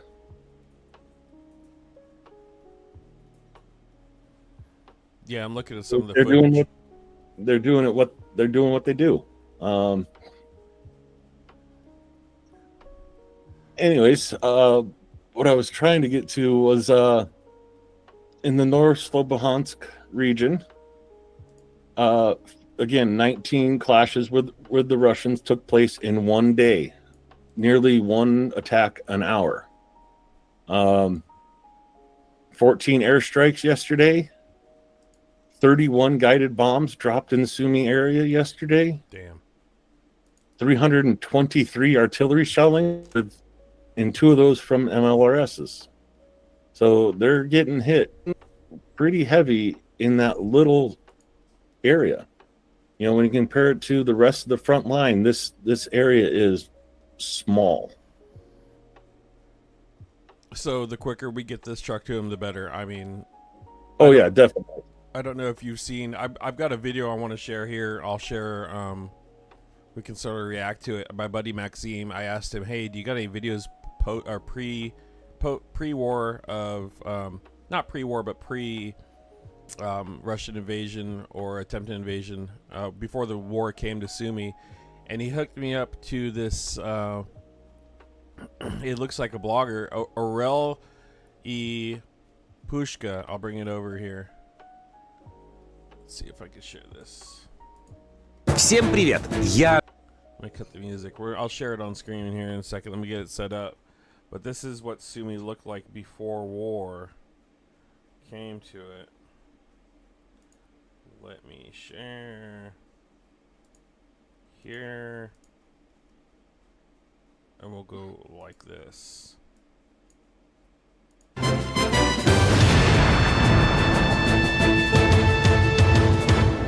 И именно поэтому мы с Саней, кстати, вот он, приехали в прекрасный город Сумы. По легенде, город Сумы получил свое название от рек Сума и Сумка, на которых был построен. А вот реки, в свою очередь, получили свое название в честь 3 сумок золота, найденных то ли в лесу, то ли в колодце. I'm gonna go full screen on this for a minute, Canty. Это информация из интернета. А вот какие они суммы на самом деле, знают только местные жители. у них и порос. So Maxine told me this guy is a blogger. He's not from Sumy, but this is Sumy before war. This is I believe the war was still going on when this was filmed, but it shows you before the destruction took place. Спрашиваем. Мне жаль, все чувства на бумаге сложно изложить. И призывая всех сумчан я город свой ценить. Ведь далеко не каждый может родиной своей гордиться. Я счастлив, что Бог дал возможность именно в Сумах. Ведь город... Для того, чтобы узнать, что стоит посмотреть в каждом городе, я буду спрашивать об этом у местных жителей. Она перезвонит. Посещу все места, которые они посоветовали, и выберу 5 самых интересных, ну, по моему мнению. Можно вопросик один задать? Подскажите, пожалуйста, куда в Сумах сходить, чтобы посмотреть? Чем... Dude, one thing to notice is the diversity in this community. You see, I mean, and how beautiful and clean the streets are. It's freaking amazing. Even you'll get into this a little later. Even the graffiti is like art. Anything to add to that? It's the same way in Kyiv. I mean, even though it's like the capital city, you went to New York, there's trash in the street, there's gum on the streets, all this. In Kyiv, no, those streets are immaculate because the babushkas go out every day and sweep the road, sweep the sidewalk, sweep the stoops, and they're actually, that's their job. They, that's on top of their pension. So. Oh, checks out. Let's go a little further into Sumy. Что кайфовое туристу? Куда еще сходить? Обязательно увидеть? Даже не знаю. Не знаю, куда бы еще отправить. Да ну ладно. Вот молодая девушка, она нам поможет. Выручайте, пожалуйста. Спешим. Что посмотреть, как турист? Прям чем так удивиться. Там впереди памятник сахара. Библиотека Крупского. Троицкий собор. Есть места очень хорошие. Прекрасный центр. Ну, по паркам обязательно пройдитесь, просто отдохнуть, почилиться.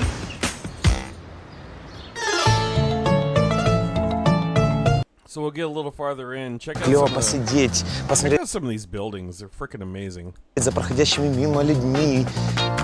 Ну, как в Житомире или в Черновцах. Короче, пойдем смотреть.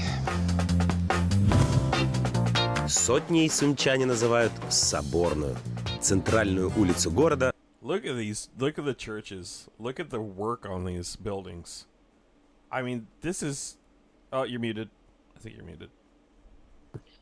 Yeah, I love the architecture in Sumy. It's to me, it's better than Lviv. It is pretty amazing. Look at the roads. I mean, it's just a big road. Like, it looks like Europe. Like Western Europe. Wait till I show you Konotop. It's not a town most people recognize. It's not far from Sumy, but absolutely beautiful. And yes, still affected by the war. We'll go into this a little more. С симпатичными домиками.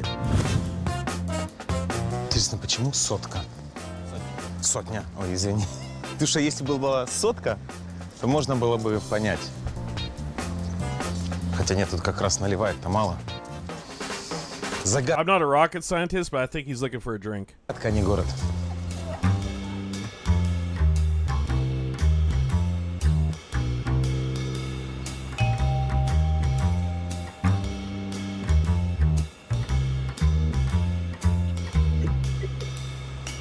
Почему-то говорят, что улица пешеходная. Yes, and Она that's very true однозначно too. трактора Tractors run ездова. down, even in Kyiv, even in the capital, there's tractors just down the main roads. What is he? He's just pulling a tractor in the. I'm not sure what it is. It might be a septic pump. It looks like. He's just moving it, just pulling a tractor.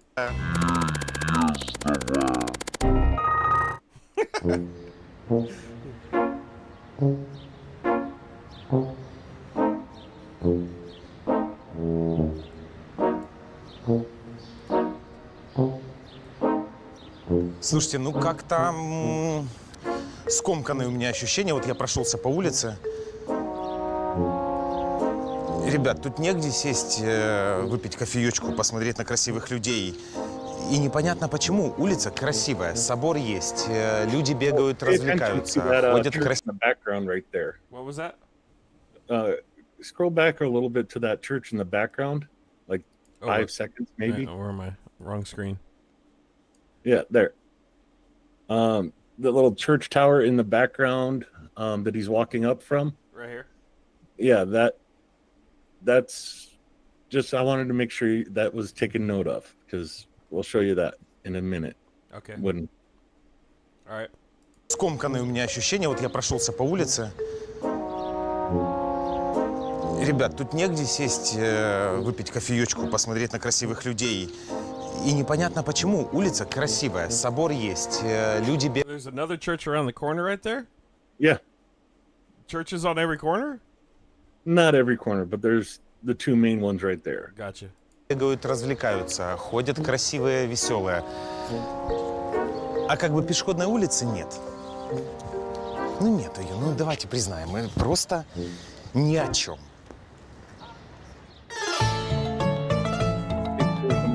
So rainfall is probably We'll fast forward a little bit here. Вот такая вот она, альтанка.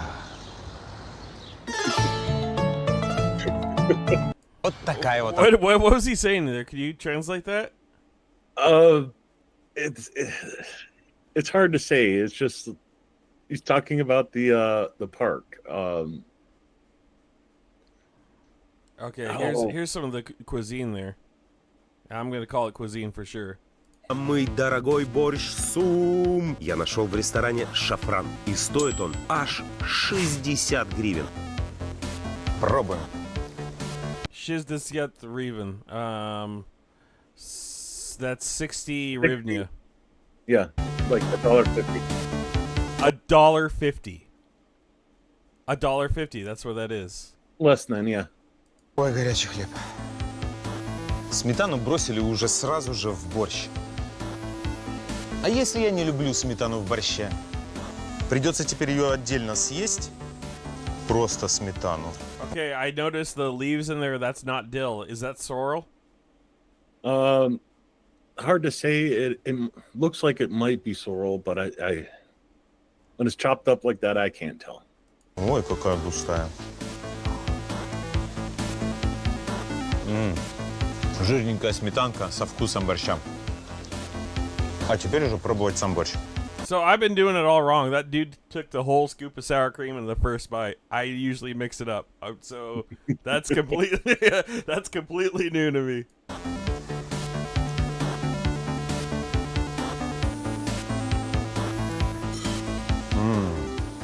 Вкусно. Вроде как постный, знаете, не очень сильно наваристый, но вот нету в нем такого нагромождения вкусов. Но при этом явно сытный. Здоровый кусок мяса, смотрим. Okay, he's not speaking actual Ukrainian. He's speaking Sojik. Uh-huh. So there's a lot of Russian words thrown in there that just throw me off. So yeah, that's another thing I noticed about this video is ironically, the only translation to this video is in Russian for the subtitles. So I was, oh, cool, I get to do subtitles on this one. I'm like, no, I don't. Oh, shoot, I missed it. All right, we'll skip forward a little bit. Сладким привкусом. За 7 гривен. So, okay, one more. Hold on. He's full. He goes to another place, and there's a different type of soup here. Борще я в столовой «Рідне місто». А самый дешевый борщ всего 7 гривен. River City. Наварис. What was that? I believe the translation is River City. River City. So what is this he's having right here? Oh, I forgot the name of it, but it's a fish soup. Oh my God, my favorite. Капуста, морковка есть, картошки много, но вот мяса совершенно нет. Но это не беда, потому что кусочек мяса из этого борща можно докупить за 8 гривен. Вон там. Но это уже будет не самый дешевый борщ в городе. So I think he's upset he didn't get a side order with it as well. Is that what I'm getting from that? Like a bread? I think so. He didn't get the bread with it, is what he... I heard something about masa in there, but I don't know what the translation is to that. I'm assuming it's bread. Masa is butter. Okay. He wants his bread and butter. Oh, gotcha. That's what I thought. Пробуем. Хлеб and masa. Холодный. Но неплохой. Holodny, that's got to be like good, right? Because Hot. Oh, hot. Okay. But it Очень интересный вкус. doesn't mean hot. Right. It's slang. Like fire. Yeah. Okay, it's fire. It's slap. Он какой-то сладковатый, но не стандартно сладкий. Вот прям тоненько порезанная капуста, тоненько порезанная морковка, хорошо проваренная. И с каким-то своеобразным сладким привкусом. So perfectly cooked За 7 гривен. potatoes, perfectly cooked cabbage. So it's potatoes, cabbage, fish broth. Is what I'm getting from that. Yeah. Однозначный лайк. Я счастлив. Итак, Obviously средняя very цена good. борща в Сумах 33,50. So less than $1.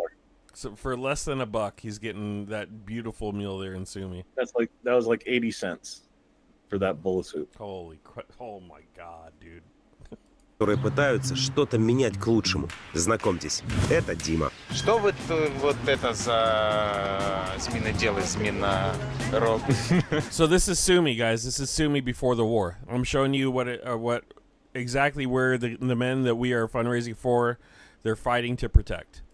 Зміновари. Зміновари. Как? Змінотворці. Можна так, да. Я теж зніму окуляри, щоб чесні очі були видно. Намагаємося пропагувати ідею якоїсь відповідальності, типу, що зміни від кожного залежать, не просто від якогось там визначеного там активіста або навіть депутата, або навіть президента. От, що все-таки це про кожного, і там зміни починаються там з під'їзду, з квартири, з дружби з сусідом і от якісь такі речі. По факту є якби дві сторони медалі. Перша публічна, ту, яку ми стараємося прям популяризувати, це просто говорити. Yeah, I'd like to notice. I'd just like to shout out those flower pots in the background. I would dude, I would give anything for something like that anywhere in my town. Anywhere. My streets look like Russia. I have mud streets, dirt with rock that pop your tires. They throw like engine mounts. It's terrible. Man, this is a beautiful city. Oh, they're all like that, Chungus. They're all like that. There is such a community support for beautifying the neighborhood. Even a babushka recruited me to help dig holes for her to plant flowers on the roadside as I was walking.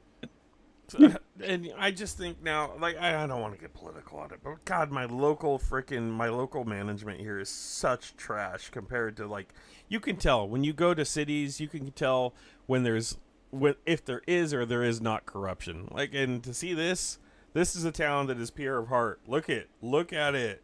Like, and oh my God, one of these days I'll take you down the streets and you guys can see what I'm talking about. But they exist. Yes. Semisto y Sumy. What's that? The city is Sumy. Checks out. Let's see it. Обговорювати проблеми, називати все своїми іменами. Да? Якщо є якась там, образно кажучи, там катастрофа, ми повинні признати її, а не там замовчувати, доки це не стане ще більшою проблемою. І тут ми більше говоримо про там скучні штуки, типу там регламентні речі, допорогові закупівлі в міській раді, як використовуються наші гроші взагалі, куди йдуть податки. Максимально скучно. І ми розважаємося, можна сказати, іншою історією. Це просто зустрічатись, просто говорити з людьми, які, вважають себе причетними до змін в Сумах. So, but more of this guy. This is I also have this pinned in the subscription, guys, if you want to check it out. This channel is pretty amazing. We'll keep going. Check out these wood pallet seats. Просторно, но ничего особенного. Здесь музика, чил, подушки, кальян, еще скажи. Те, що ми називаємо нетворкінг, це просто тусовка. Я к чему? Можно прийти просто по четвергам, зайти сюда, увидеть. I could see my ass parkouring over these vines right here to like freaking come to a barbecue, right? I'll do it. Like, I'm crazy. I'll hop over shit. But man, look at this. Look at it. Nothing goes to waste here. Oh, there's no such thing as trash in Ukraine. It gets either recycled or reused somehow. If there's a use for it, they'll find it. Yeah, it looks like over here that it was an old oil drum or something that they sprayed out or something with like a metallic or sheet metal on the outside. That's a beer cake. Is it? Yeah. That's an old beer keg they took the top off? Uh-huh. Keep going. Здесь люди В общаются. принципі, завжди відкрито, якби, але просто немає тусовки. А по четвергах ми стараємося людей якби кучкувати, дізнатися, що відбулося та як. Ну, маленькі проблеми локальні виникають, там з транспортом або ще якісь. Люди краще про це говорити, щоб всі розуміли, що про це хоча б знає, наприклад, не одна людина, а 100. І вже тоді простіше виходити з якимись пропозиціями. Ти коли називаєш цю проблему, ти точно знаєш, що це не тільки тебе колише, і вже від цього ти почуваєшся якось вільніше, спокійніше і готовий крушити. Зачем тебе это? Я хочу Вы тут же жити. не зарабатываете на этом денег, насколько я понимаю, да? Это же От це все... насправді проста схема. Ми показали, що можна. Хтось із бізнесів це підхоплює, ми цим користуємося. Да? Плюс залишається, що там хороша молодість, з якою можна контактувати, далі працювати. Прикольно. Респект і уважуха. Нема за що. Стараємося. Again, it's hard for me to keep up because they're speaking Sojek, which is a mix of Russian, English, and Ukrainian. So we could really use Rick the Ukrainian on here to help us Oh, yeah. translate this, right? This is probably... Oh, yeah. Yeah. This is like sort of his hood, right? Well, a little bit. That's probably a little north from him, but yeah. All right, let's keep going.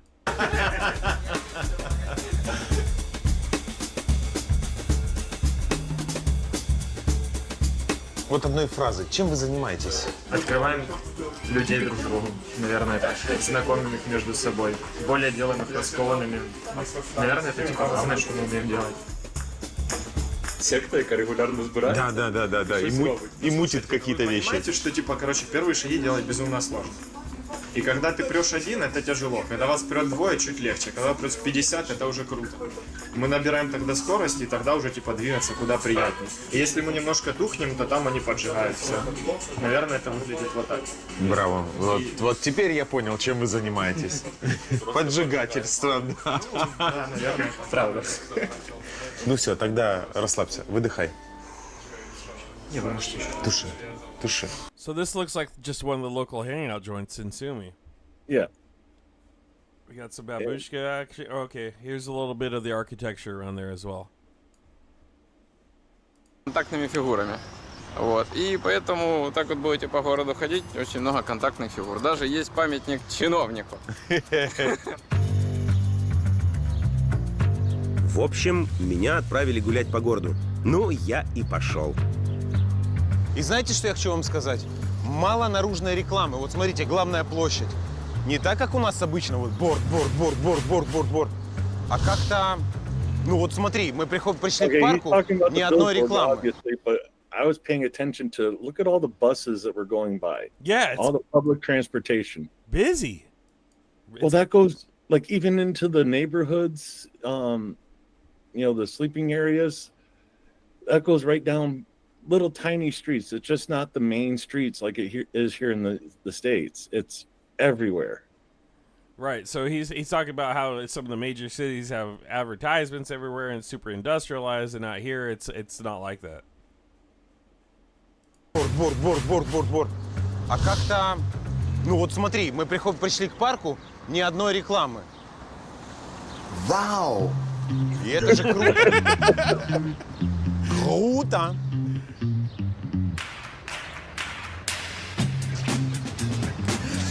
Смотрите, вот, мне кажется... That's the city center? Yeah. Okay. Кажется, то, что характеризует город вообще лучше всего. Самое главное – центральная площадь. На центральной площади стоит яблоня, на которой растут яблоки. Все усыпано яблоками. Yeah, apple tree right Класс. in the city center Можно park. даже... Are those apples? Yeah, яблоко. Or just grab them right off the tree and eat them. All right, let's see how they are. Тихо.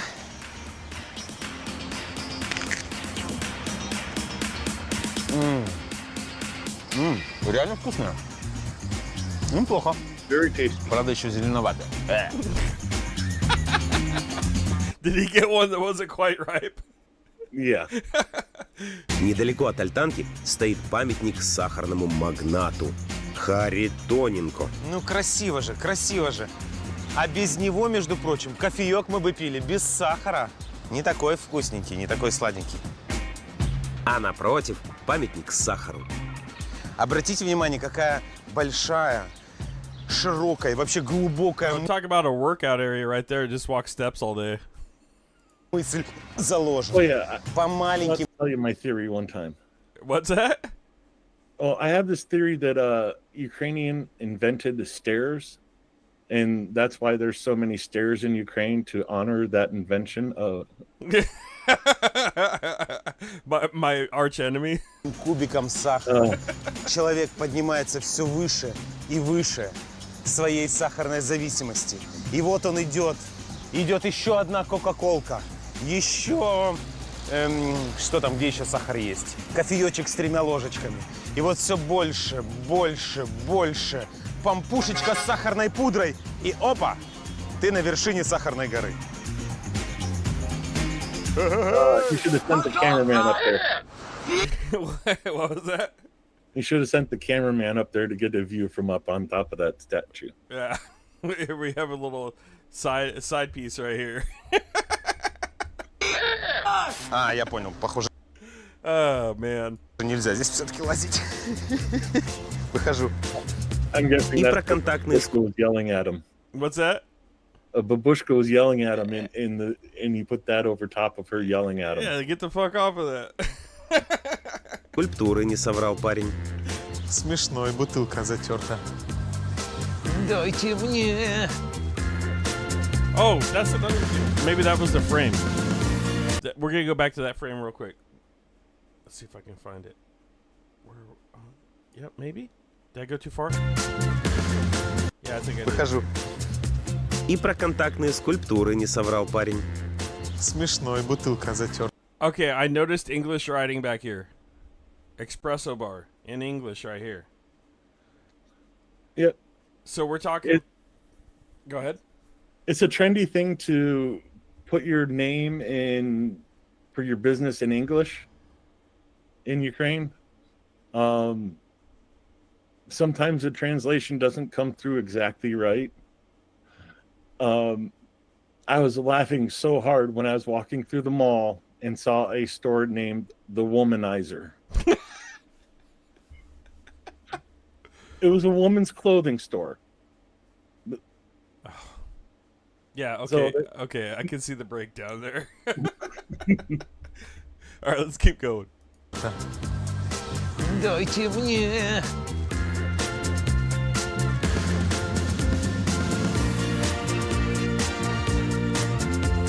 Пальцы, микрофон. Вот микрофон прям чистый, смотри, его все погладили. И руки. Веселый сумчанин. Смешной. Any clue on that? No. Nope, that's foreign to me. Vesiani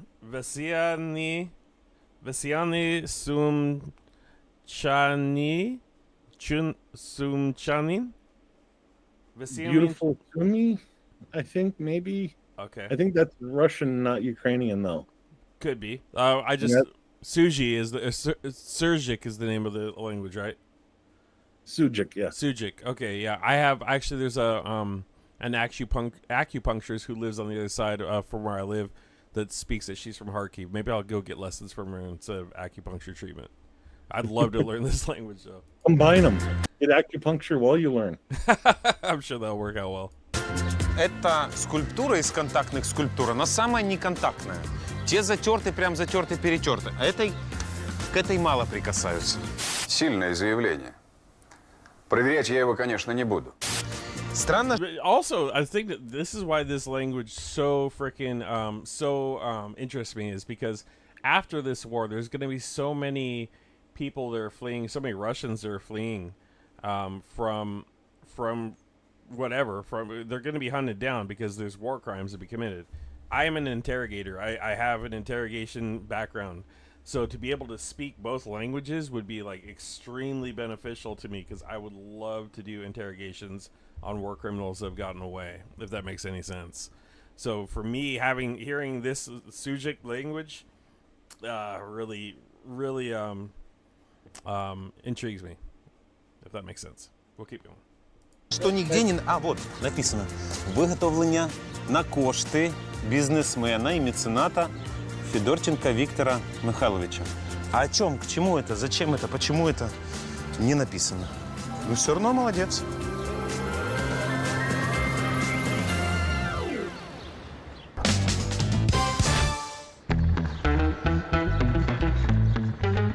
Пока я гулял, Мус каким-то образом умудрился вызвонить того самого Быкова. И моя прогулка стала гораздо интереснее.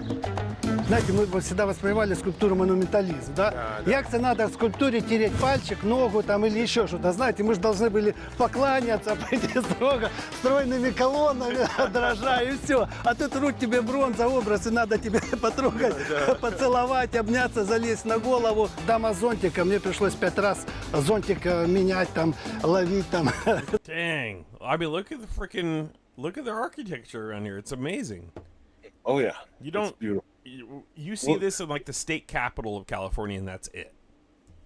Well, it's the houses in Sumy region, in the villages that I fell in love with, and why I love like the brick houses and such in Ukraine.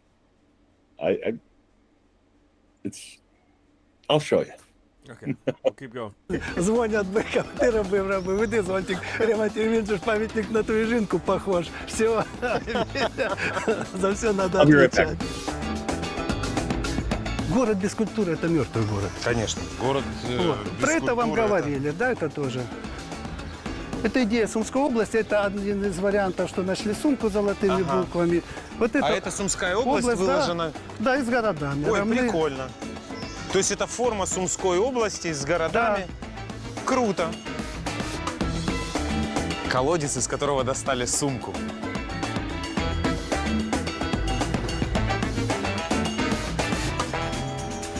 It has to be like the town well when the village was first like put up. Да вот это Харитоненко, видишь, герб Харитоненко, Сумы, это идея его сахар, да, сладкоежки, все.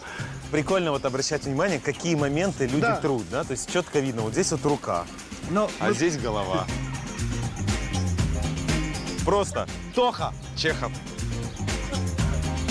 Аббация и Адриатическое море великолепны, но Лука и Псел лучше.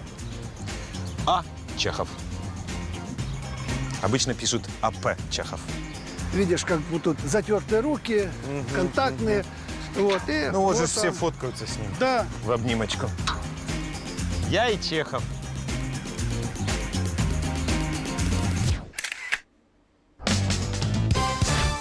Классно, вот ты идешь по городу, вроде ничего особенного, да? Но вот красиво, фактурно, интересно. Вот это вот оно заходит как искусство, да? Вот допустим, вот этот вот капкейк. Давайте мы сейчас пошлите, вам первый покажем, как искусство, да. Сейчас это прикольно. Другой. Взяли дырку, блин. I wonder why he was pulling away from that building. There was something going on over there. Купили, причем почти что там, где... Вот, то есть, ну это же, куда ты от этого уйдешь? I think most of those Этим statues работам are уже bronze, Michael. What was that? Oh, they're asking in chat if those statues were copper. I think they're bronze. Yeah, probably bronze, I'd imagine. 10 лет. Copper would turn green, right? Yeah, Yeah, copper. copper turns green. Yeah. Знаете, почему тут столько рисунков? Потому что тут был офис главного архитектора. Санечка, пойдем. Хочу, чтобы ты снял вот здесь вот очень красивая, прям по штукатурке, красивая такая привет. Работа. Пойдем.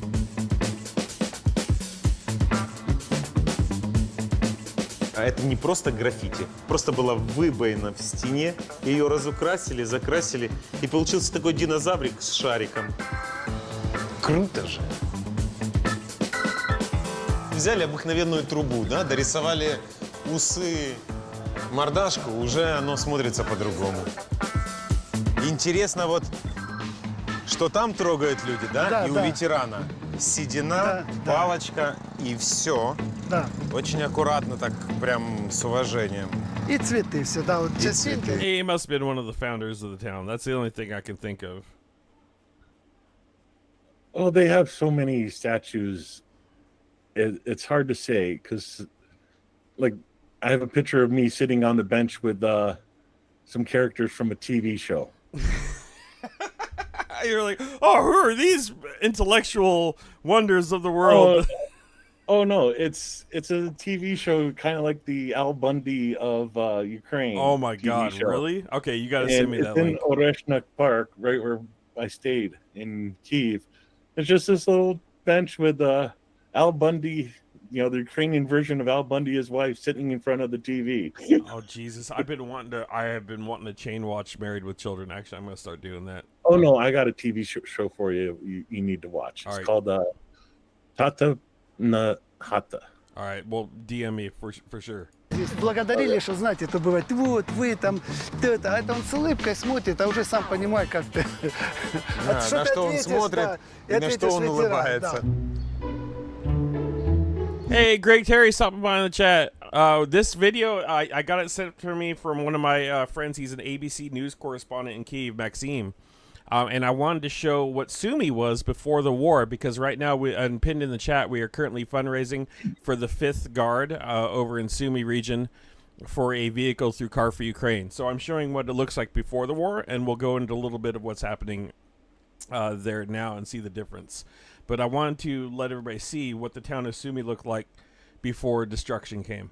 А почему нету вот тут вот какой-то доски, которая... If you're interested in this vlogger, he is. I have his channel pinned in the description as well. You can subscribe to him. He seems really neat. Расписывает, объясняет. Обратите внимание, подумайте, задумайтесь. Ну мы с тобой...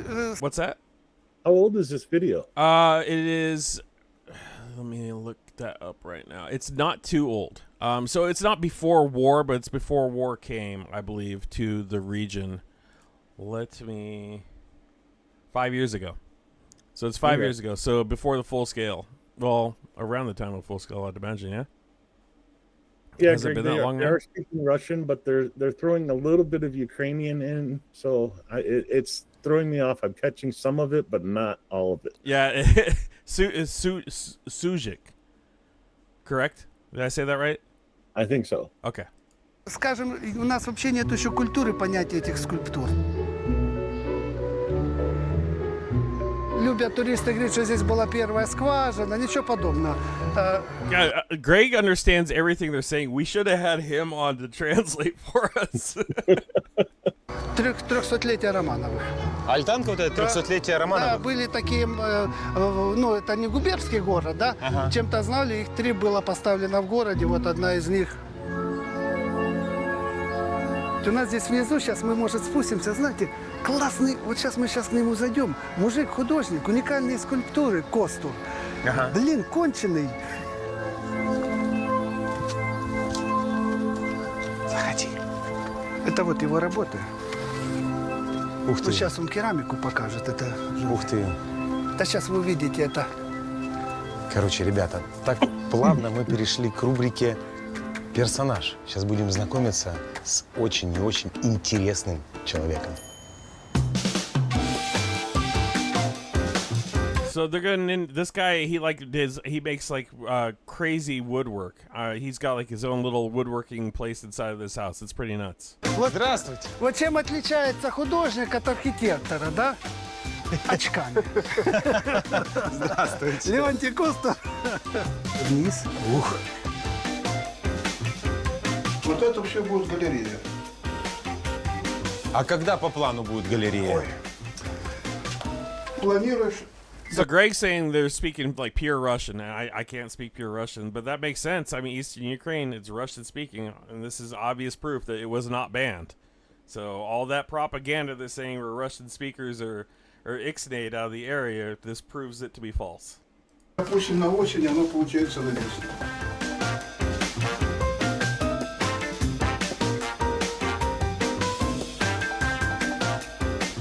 Ой, руками не трогать, извините.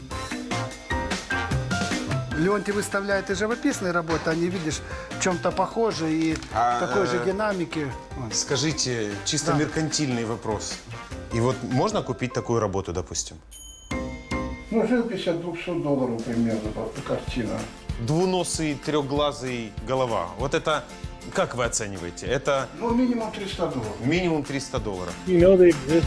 Hold on. So Can you pause it real quick? Yeah. You know they exist is asking in chat like where their loyalties lie in Sumy, and that's kind of like asking a a guy speaking Spanish in America if he's really American. I mean, it doesn't matter what language you speak. If you're Ukrainian and you identify as a Ukrainian, you're Ukrainian. If you're an American, you identify as American, you're American. Doesn't matter if it's Spanish American, Latin American, African American, you're American. Makes sense. This piece of artwork right here, I think he just said also $300, which means he sells it for $300. That one piece. Let's check it out. Очень классно. Что-то хочется купить. Да, Сань? Хочется что-то купить. Ну, голову за $300 могу продать. Да, голова знатная. $150. Greg says Sumy is more Ukrainian city than Zaporizhia. Okay, yep. Very Ukrainian city. That's what I noticed just looking at the town. They are very patriotic. There's Ukrainian flags all over.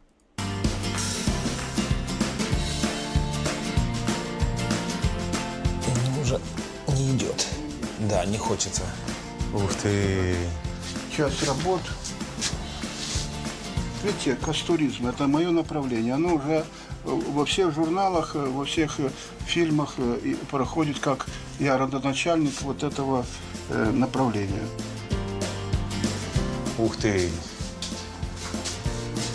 А это прям фрески, да? Да, да. Это тоже будет выставочный зал? Не знаю, что тут будет. Обожаю, просто обожаю таких вот по-хорошему сумасшедших людей, которые живут в своем мире, делают для своего города, для своей страны. Ну, это очень круто. That's one thing I've also noticed is language changes. It changes no matter what language it is. It turns into something else different. So to judge an area based on their language is just a fallacy because languages are constantly evolving. We have it here in the United States. There's new words coming out every day, like cap and no cap and Riz. Хиросима. Там недостроенный Ледовый дворец. Если вы очень нефа, то можно сходить туда. Название, честно говоря, стрёмное. Да и место на первый взгляд тоже. Okay, I'm trying to figure out what these buildings are. I have no idea. I am clueless as well, but it has to be something to do with military. I feel like, I don't know, some sort of towers. I have no clue. Сколько гектар никому не принадлежит? По-моєму, 6,5 гектар. И никому не принадлежит? Ну, зараз нічийне, це кілька років. Не достроили, да? Союз развалился и все. Да. Ну, теперь есть классное место для фоточек. Другий раз машина з колонками, і тут музика така, як дискотеки.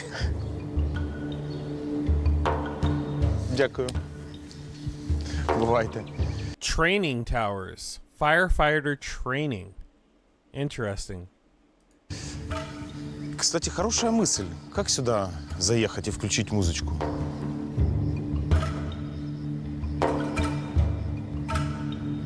Okay, I can see that.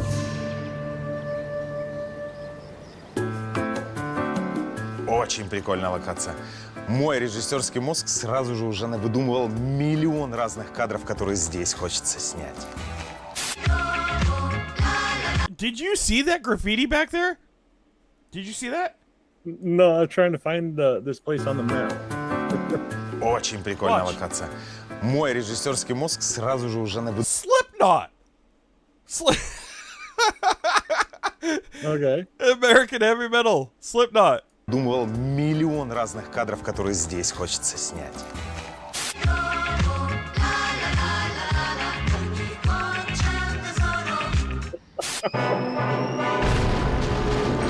Oh, it's very funny.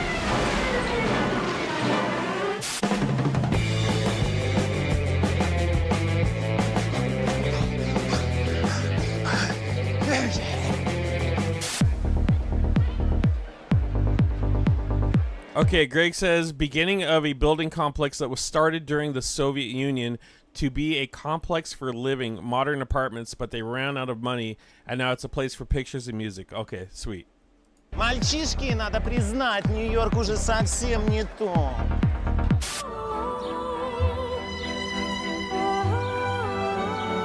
Достроим все недострои. Голосуйте за партию строителей Украины. Номер 5 в бюллетене.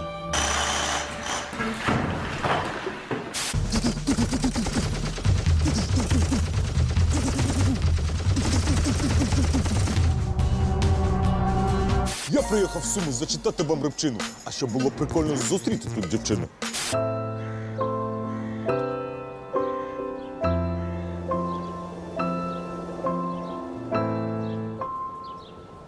Жители 8 башен, мы должны объединиться. Мы оплот цивилизации. So obviously he's showing the things you can air there, or the sort of area it is. Very interesting. Так, вот нам сюда. Пойдем знакомиться. Салют. Приветик. В этом гараже делают автомобильный YouTube-канал СРТ. Ну, в общем, это наш маленький скромный бокс. Здесь мы строим проект для нашего YouTube-канала. Называется этот проект Mad Max. Oh, Rat Rod. Сколько у вас подписчиков? Ну, почти 200 тысяч. Почти 200 тысяч. Считай, что весь город подписан на канал. Да, но мы стараемся быть поскромнее, поэтому всякие звездные моменты мы сразу же отметаем на корню. Ну ладно, узнают в городе? Да, в городе узнают, и не только у нас в звездные городе. моменты мы отметаем, но в городе узнают. Да. С чего вы начинали? У вас был гараж, и вы решили сделать YouTube-канал? Или была идея сделать YouTube-канал? Что мы будем делать? Давай будем делать тачки, нас отопрет. Получается, в одну из первых в Украине в Сумах началась автоспортивная движуха наравне с Киевом, с Харьковом, с Запорожьем, с Днепром. Мы с 2004 года уже проводили на аэропорту, на взлетно-посадочной полосе. Hold on, BB's screaming at me, guys. Screaming at me real quick in the background. Check. I got your message, BB. Turn up my volume. Can you guys hear me better? No, I can hear you fine, but I'm listening to you through Google Meet, so I don't know how YouTube is. Okay, gotcha. Gotcha. Okay, we're gonna thumbs up. There we go. Okay, going back at it. Большие чемпионаты. И оттуда пошла любовь к автомобилям, ко всему этому делу, и потом трансформировалась именно в YouTube. В чем фишка Mad Max'а? Основная концепция наша была такая, что мы должны построить тот автомобиль, который будет заставлять людей просто сворачивать головы.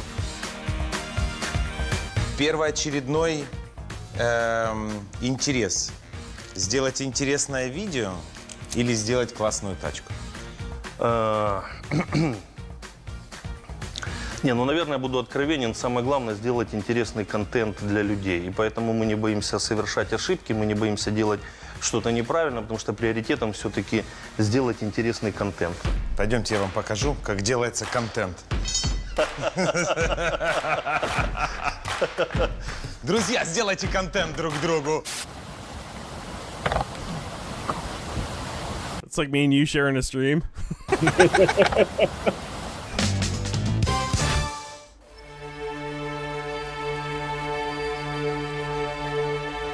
Трушная жизнь. Здравствуйте. Порядок. Здравствуйте. Здравствуйте. Извините, мы тут...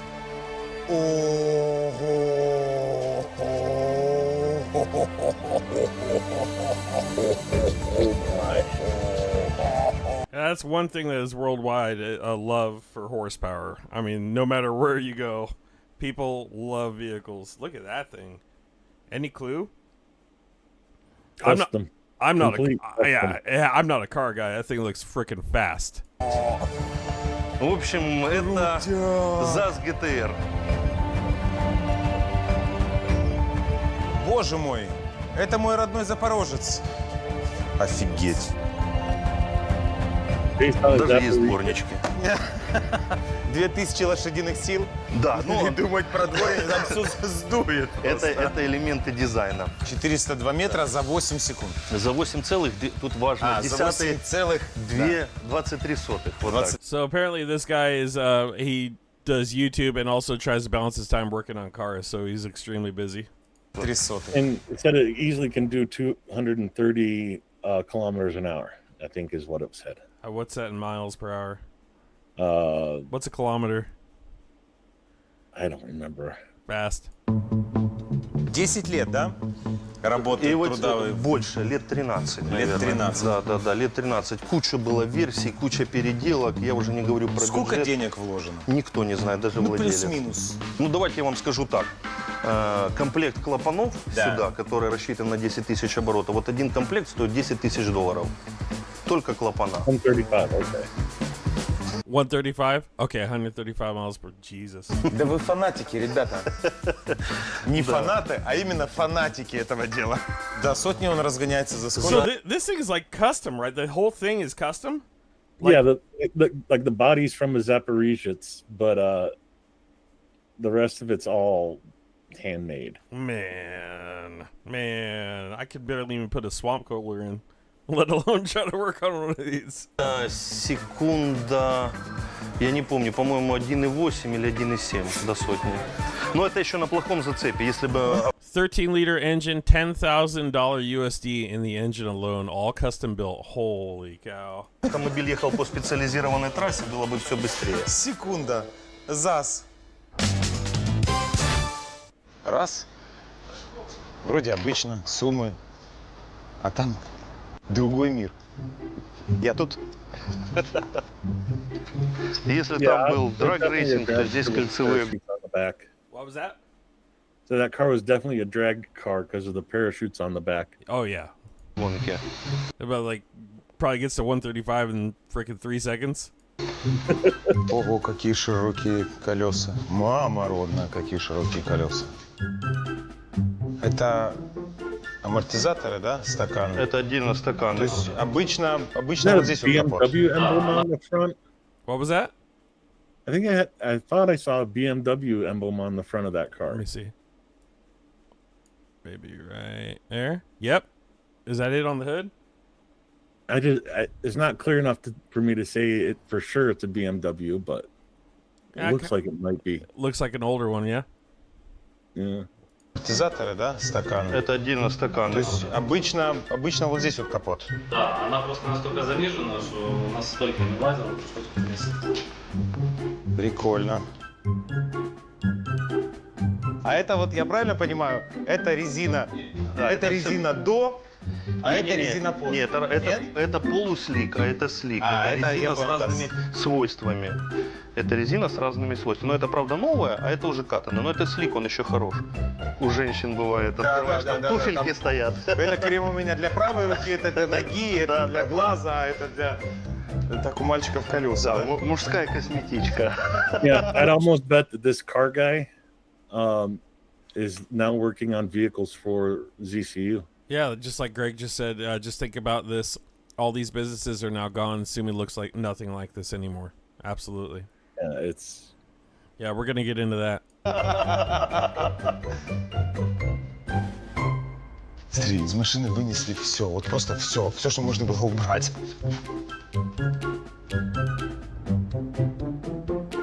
Берем.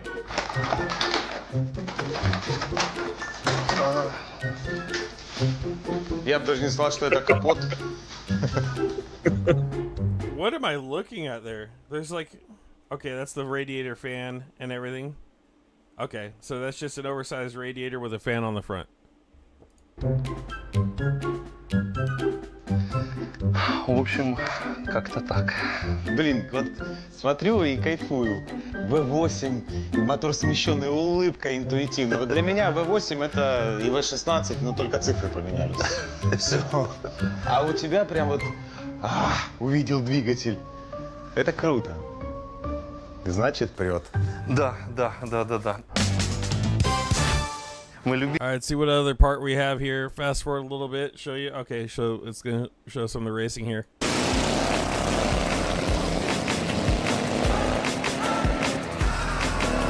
И гонка была 330 километров. Okay, is that a Lada? Help me out. Yes. Okay. Well, is he a Lada or a Zaporizhzhia? I'd have to see the front to be able Wait, to Lada's a 4-door, right? That looks like a 2-door. Киев, Чернигов, Киев. Именно на запорожцах был? Только запорожцы, только стоковые, без всяких доработок, без ничего. Вот. И мы специально для этой гонки купили вот этот вот экземпляр, поехали и нам... What did he say? I think that's a Zaporizhzhia. Okay. Повезло, мы приехали It первыми. is. It's a Zaporizhzhia. По привычке на первое место. Confirmed, Zaporizhzhia. Ну, было тяжело на самом деле. Технически выиграли, но выиграли первое место.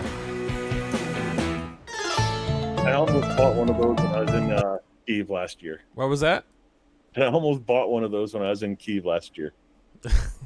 Guy wanted $300 for it. Just to drive it around for a while? It's car. Fair enough. Снять красивый закат. Ай, красота. Озеро Чеха. Именно без буквы В в конце. Просто Чеха.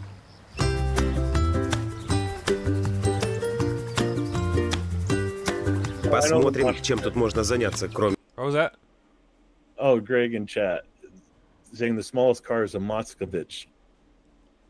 Look one of those up. Okay.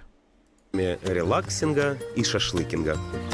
Саня, смотри, прокат байдарок нашел объявление. Сейчас мы наберем. Может быть, мы катнем по озерочку. А я к вам по объявлению звоню. Хочу байдарку у вас взять на прокат. Можно это? Да, можно. На когда надо? А вот на сейчас, мы прям вот сейчас тут вот на озере Чеха. Не получится до понедельника только свободные байдарки. Спасибо. Не за что. Обращайтесь, если на другие дни. Да, спасибо.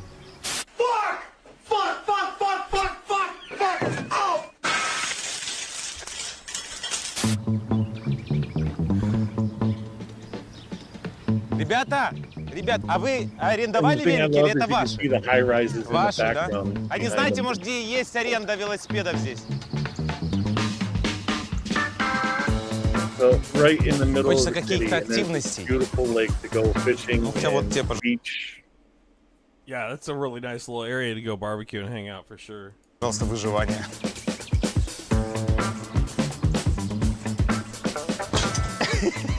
$885, это мой новый рекорд. Ой, вода теплая, просто парное молоко.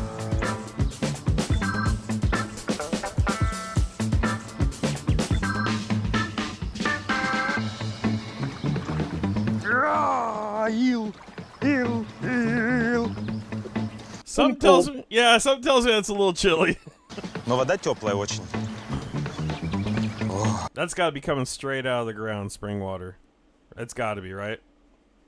It could be spring fed or might be the river fed by the what's the name of that river?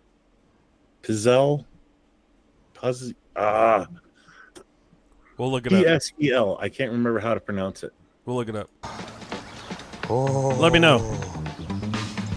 Ой, как круто. He said the water is warm like milk. Okay, quite the opposite. Okay, that reaction was like it was cold though. I feel like it was a little sarcasm. Блин, вообще это очень круто, когда ты можешь вот так вот выйти из дому. Вон, смотрите, дома. Пройти 100 метров, ты на чистом ухоженном. You got it? Name that river. Pesel, I think is the pronunciation. Okay. It's P-S-E-L. There's two lakes right in the center of Sumy. One's spring fed, and one is fed by that river. Got it. So it's depending on which one he's at. If it's, don't know. Apparently, he didn't care for the mud very much. Нам красивом пляже.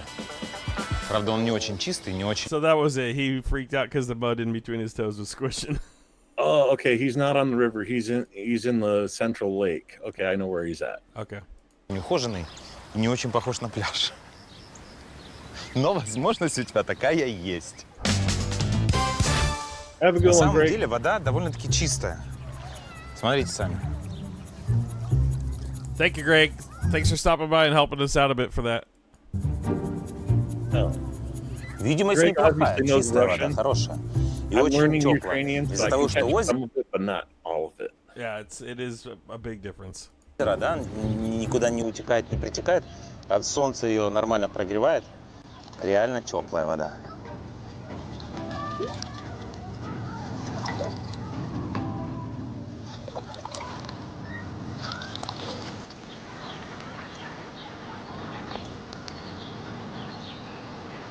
Красота?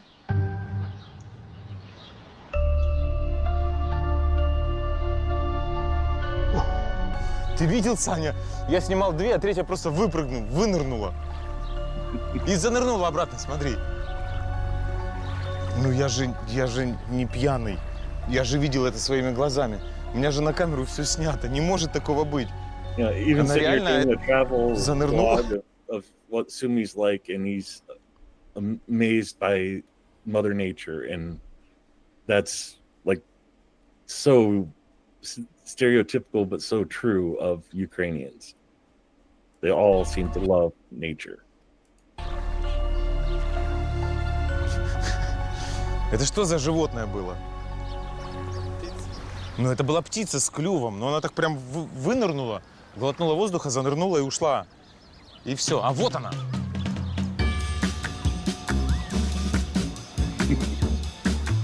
Есть у нас chasing the mergansers around.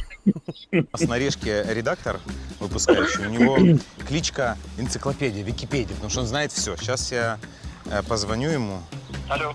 Серега, привет. Привет. Слушай, мы тут сейчас снимаем в Сумах, снимаем историю про озеро. И на озере плавали вот как качки, обычные уточки. И вдруг вынырнула, похоже на утку, но вынырнула из-под воды птица. И потом сделала глоток воздуха. Красный или белый нос? Да, красный нос. Это лысуха. Ну, камышница, точнее. Камышница? Да. Ага, спасибо, Серега, спасибо. Я в тебе не ошибался. Поняли, как делается эффект, что мы умные?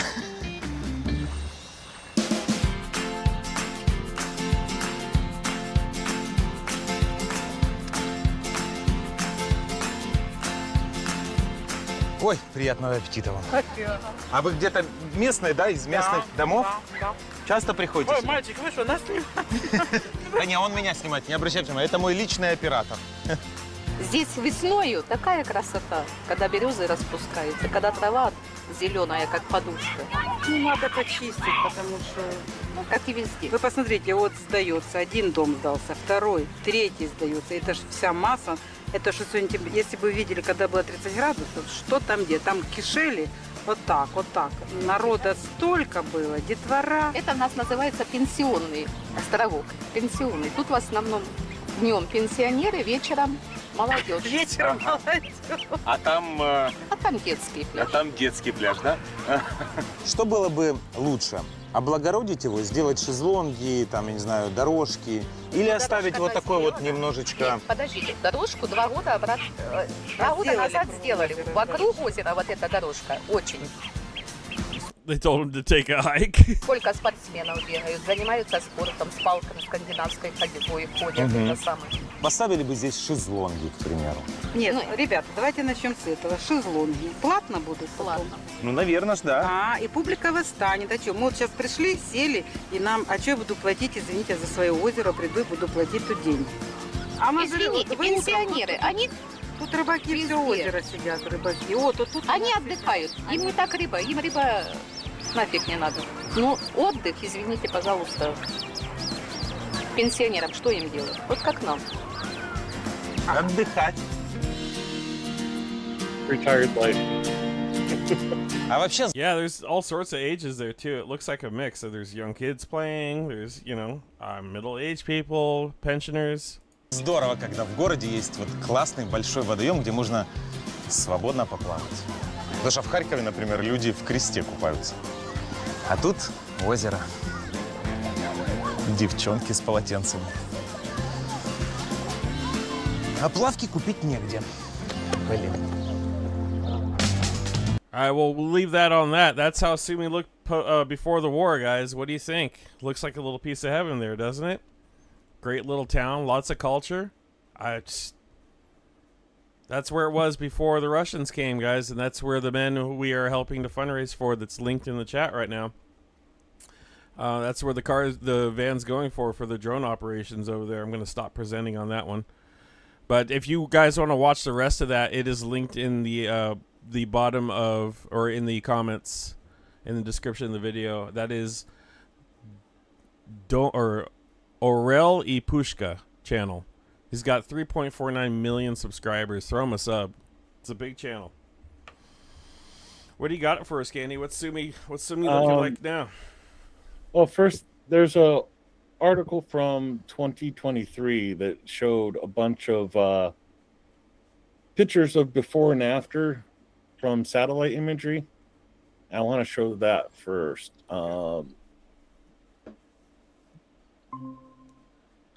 So this is the Central Railroad Station in Sumy before, and you can slide it over and see the after effects. This is now. Well, not even now. This is almost 2 years ago now. And so it's even worse than this.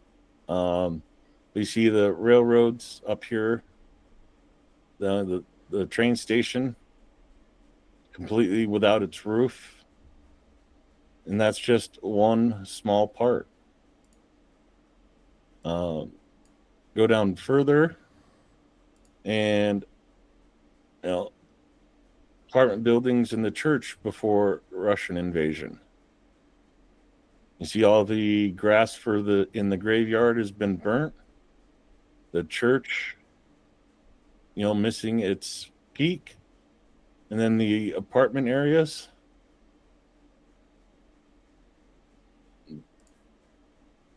And like all the trees are gone, right next to those apartments. The next one I believe is in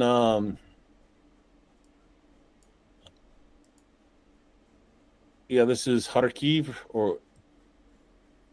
so a little bit away from Sumy, but this is Kharkiv's before and after. And again, this was almost 2 years ago now, a year and a half, that these images were released. So, that's before, that's after. It's not just the effects on people, it's environmental effects too. I mean, look at all that greenery that's just gone. One of the things I'd love to do in Ukraine is start up a tree nursery to help replant all the trees after the war. That is just amazing, the devastation that not only the land is going through, but the people and culture that is suffering.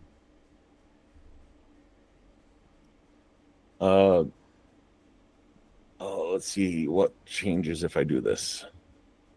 Okay, I'm gonna share, if you could switch over, I'm gonna share a few recent clips of Sumy as well that I have saved on my Instagram. Let's see if I can pull this up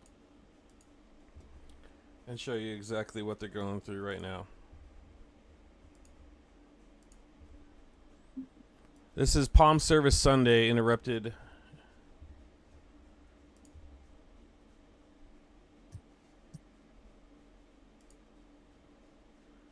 See if we can, let me see if I can get, here we go. Відкриємо перше послання.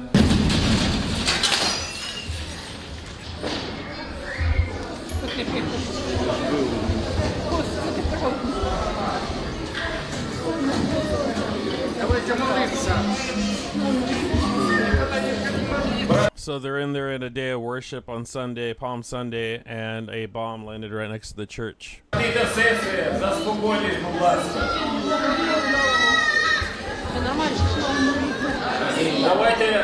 Давайте всі піднімемося, подякуємо Господу.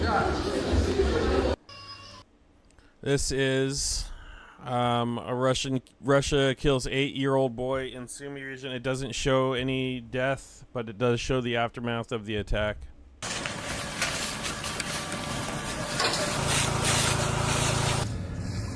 This was 8 days ago.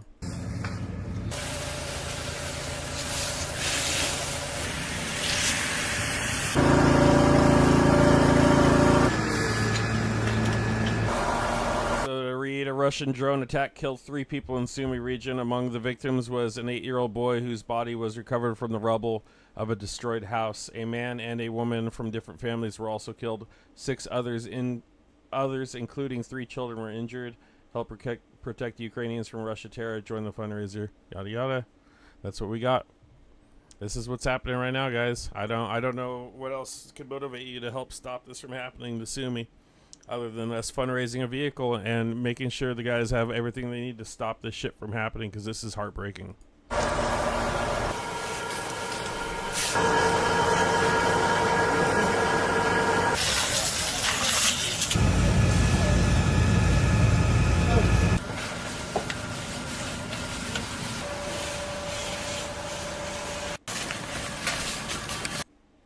Here's another clip real quick.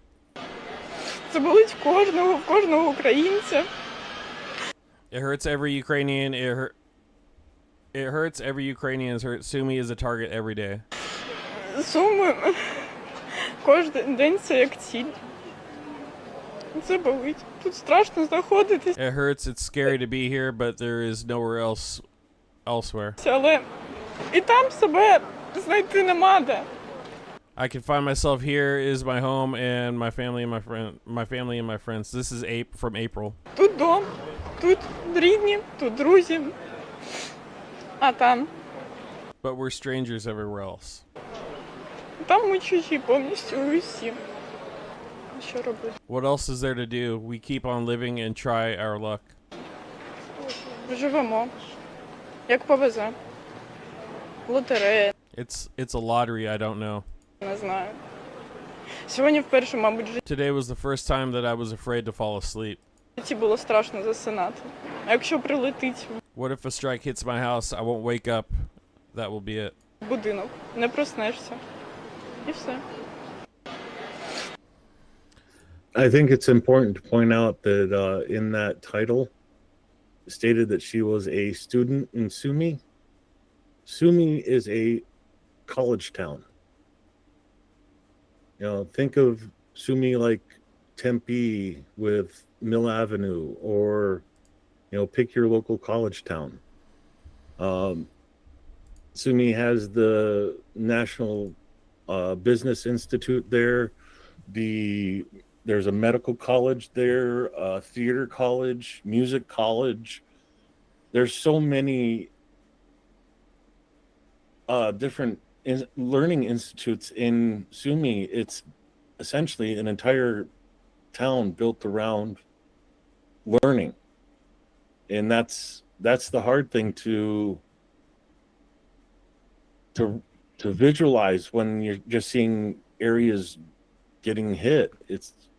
And people just don't realize it. Yeah, that's a college town. That's where, you know, the kids go to have a future profession, and that future is getting stolen from them.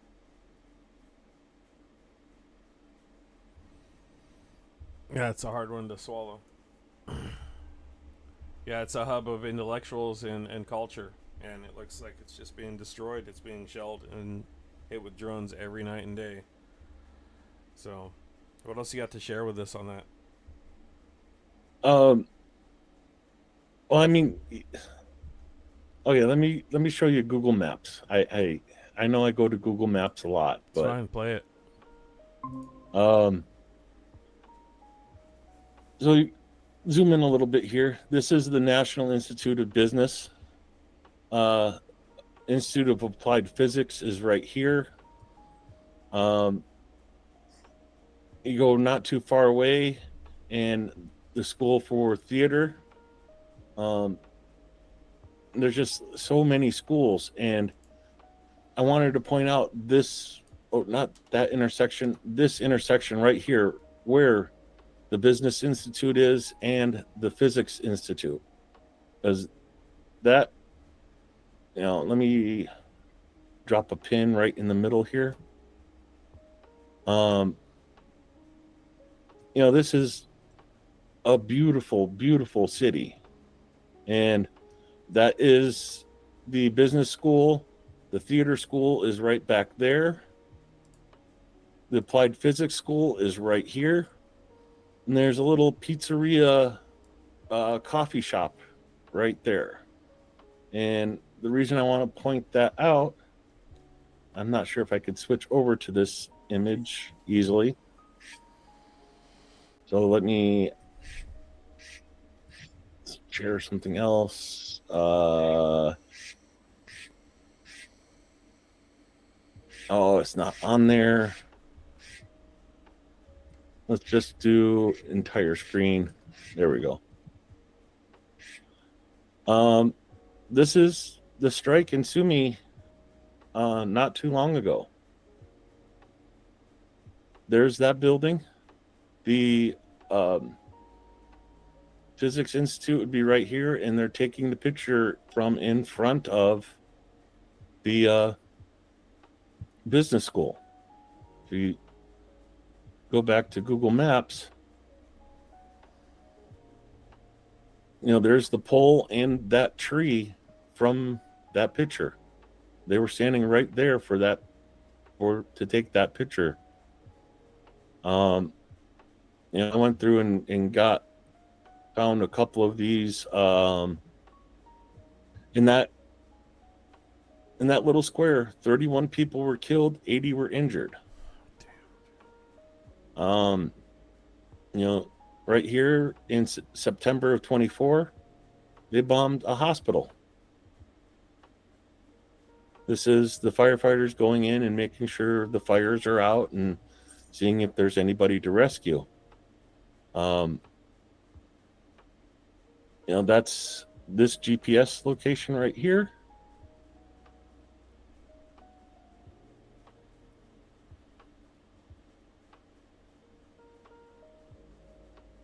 Go back to,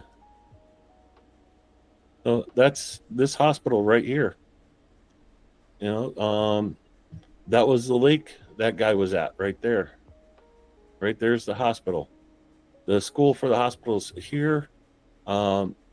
Different clinics, city hospitals, just an entire hospital complex. And, you go into the images for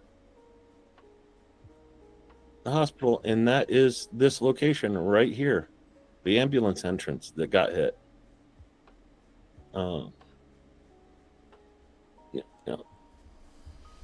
And I mean, it's just such a beautiful place, and it's like rubble. It's, I hate to keep saying this, but if you're ever planning to make a post-apocalyptic movie, Ukraine's going to be the locale to film it for many years to come, unfortunately, because of Russia's aggression. There's one other photo I'd like to show you. This one right here.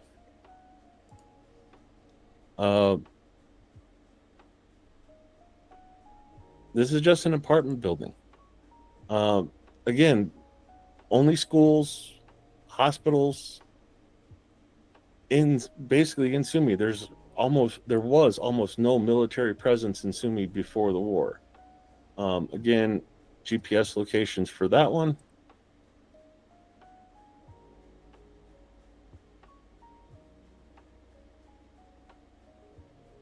Where's paste? Thanks to James. Drop another 50 on the donor wall for the truck. Thank you. 50 euros towards the fundraiser that's pinned in the chat, guys. If you want to help prevent this from happening, check out the donation, the fundraiser that's pinned in the chat, and help. So a dental clinic, like that picture is of this building, these two buildings coming together right here.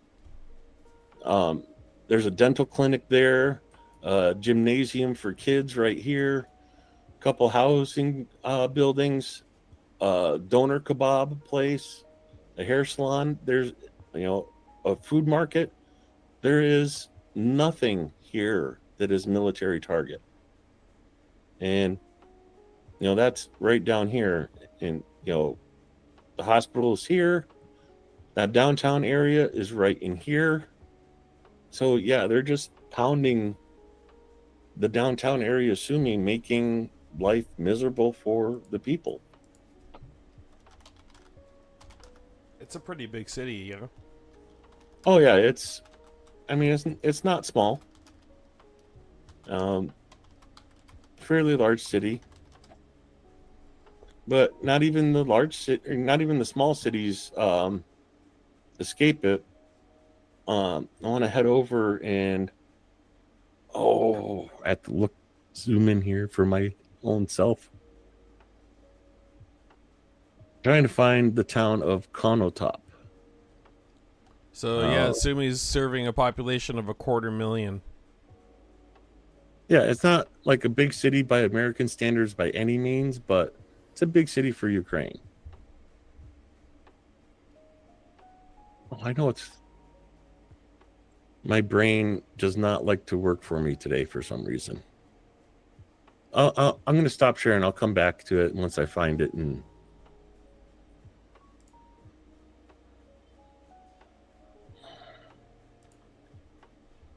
yeah, I'm just reading some of the reports over here. A lot of foreign fighters have been killed there recently, it looks like. French and British. Yep, that was 23 hours ago today in Sumy. I'm just going to pull it over. I'm not going to screen share it. Looks like today in Sumy Oblast, French foreign fighter Kevin Miguel Cartier Juliet was killed by Russian forces in Sumy Oblast. That was 23 hours ago. We had another British volunteer killed defending Ukraine. He believed Ukraine deserved freedom. That was Ben Burgess. We reported on that earlier. Killed in the Sumy region during the Russian forces' advance.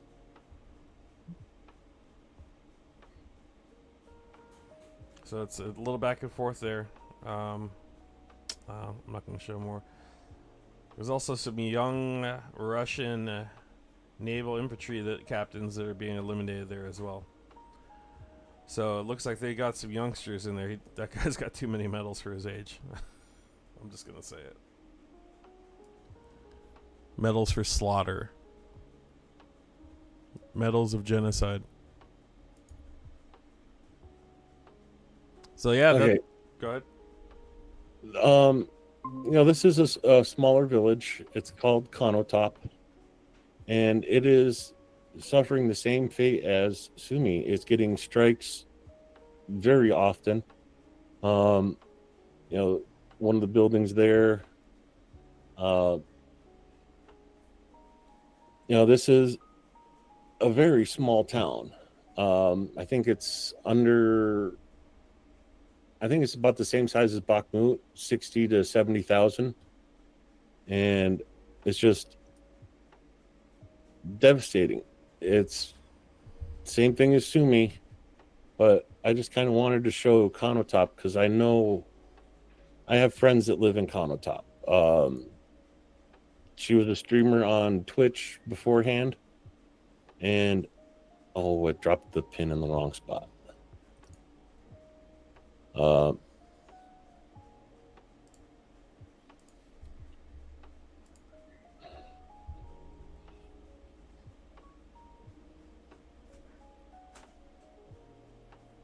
I think it's just right in here.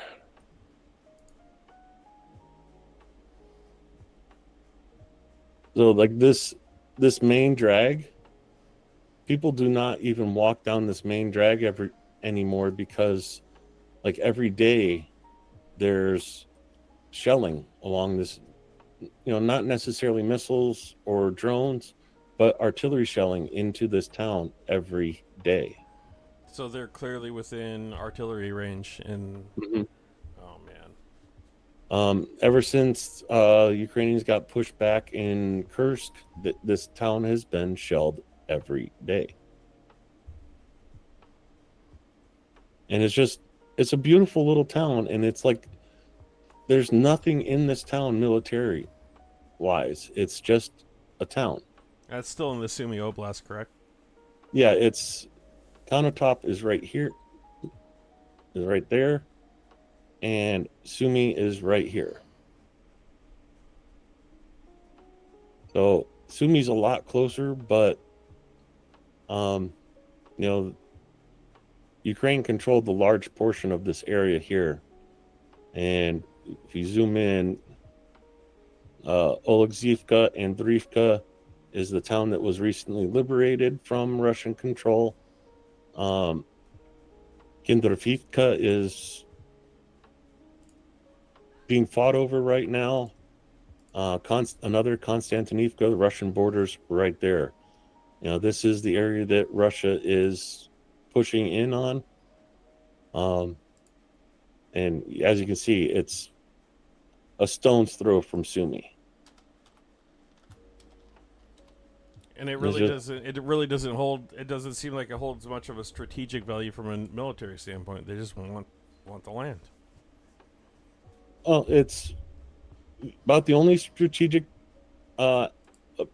value to Sumy is that it has the roadways and rail network to move further into Ukraine. That's the only reason why they'd want it, is to move further into Ukraine. So it's just the next notch on the belt for them. Mm-hmm. And just a way for them to take more land. And instead of talking about peace, they're talking about they want Odessa to cut Ukraine off from the Black Sea to protect Russian shipping. Well, Russian shipping wouldn't be in danger if they weren't attacking Ukraine. Yeah, the Russians are showing Ukrainian armor being destroyed there as well. So it looks like it's pretty fierce battling. Even a Pro-Max was destroyed and a tank. Canadian transport vehicle. Yeah, they need vehicles. They're losing armor. They need more vehicles there immediately, guys. We can't wait. We can't wait to wrap up this fundraiser. It needs to go. We need to get this done quick for these guys. This is dire. Tomorrow, I'm not doing horseradish this time for the challenge, but no, I've ordered in something else, and many Americans will probably know this. It's Beaver's Sweet Hot Mustard. Oh yeah. If you know it, you know. It's not. Mexicans have problems with the spiciness of this mustard. Yeah, it's brutal, but it tastes good at small doses. But if you're gonna take a spoonful of it, it was nice knowing you, my friend. So, well, I'm looking forward to that because I haven't had that in ages. It's not usually available around here, so it's being shipped to me. Is it showing up for certain tomorrow? I haven't done tracking on it today. I was having a really rough night with insomnia, bad dreams. Yeah, anybody that tells you that they can go to a war zone and not be affected, they're lying.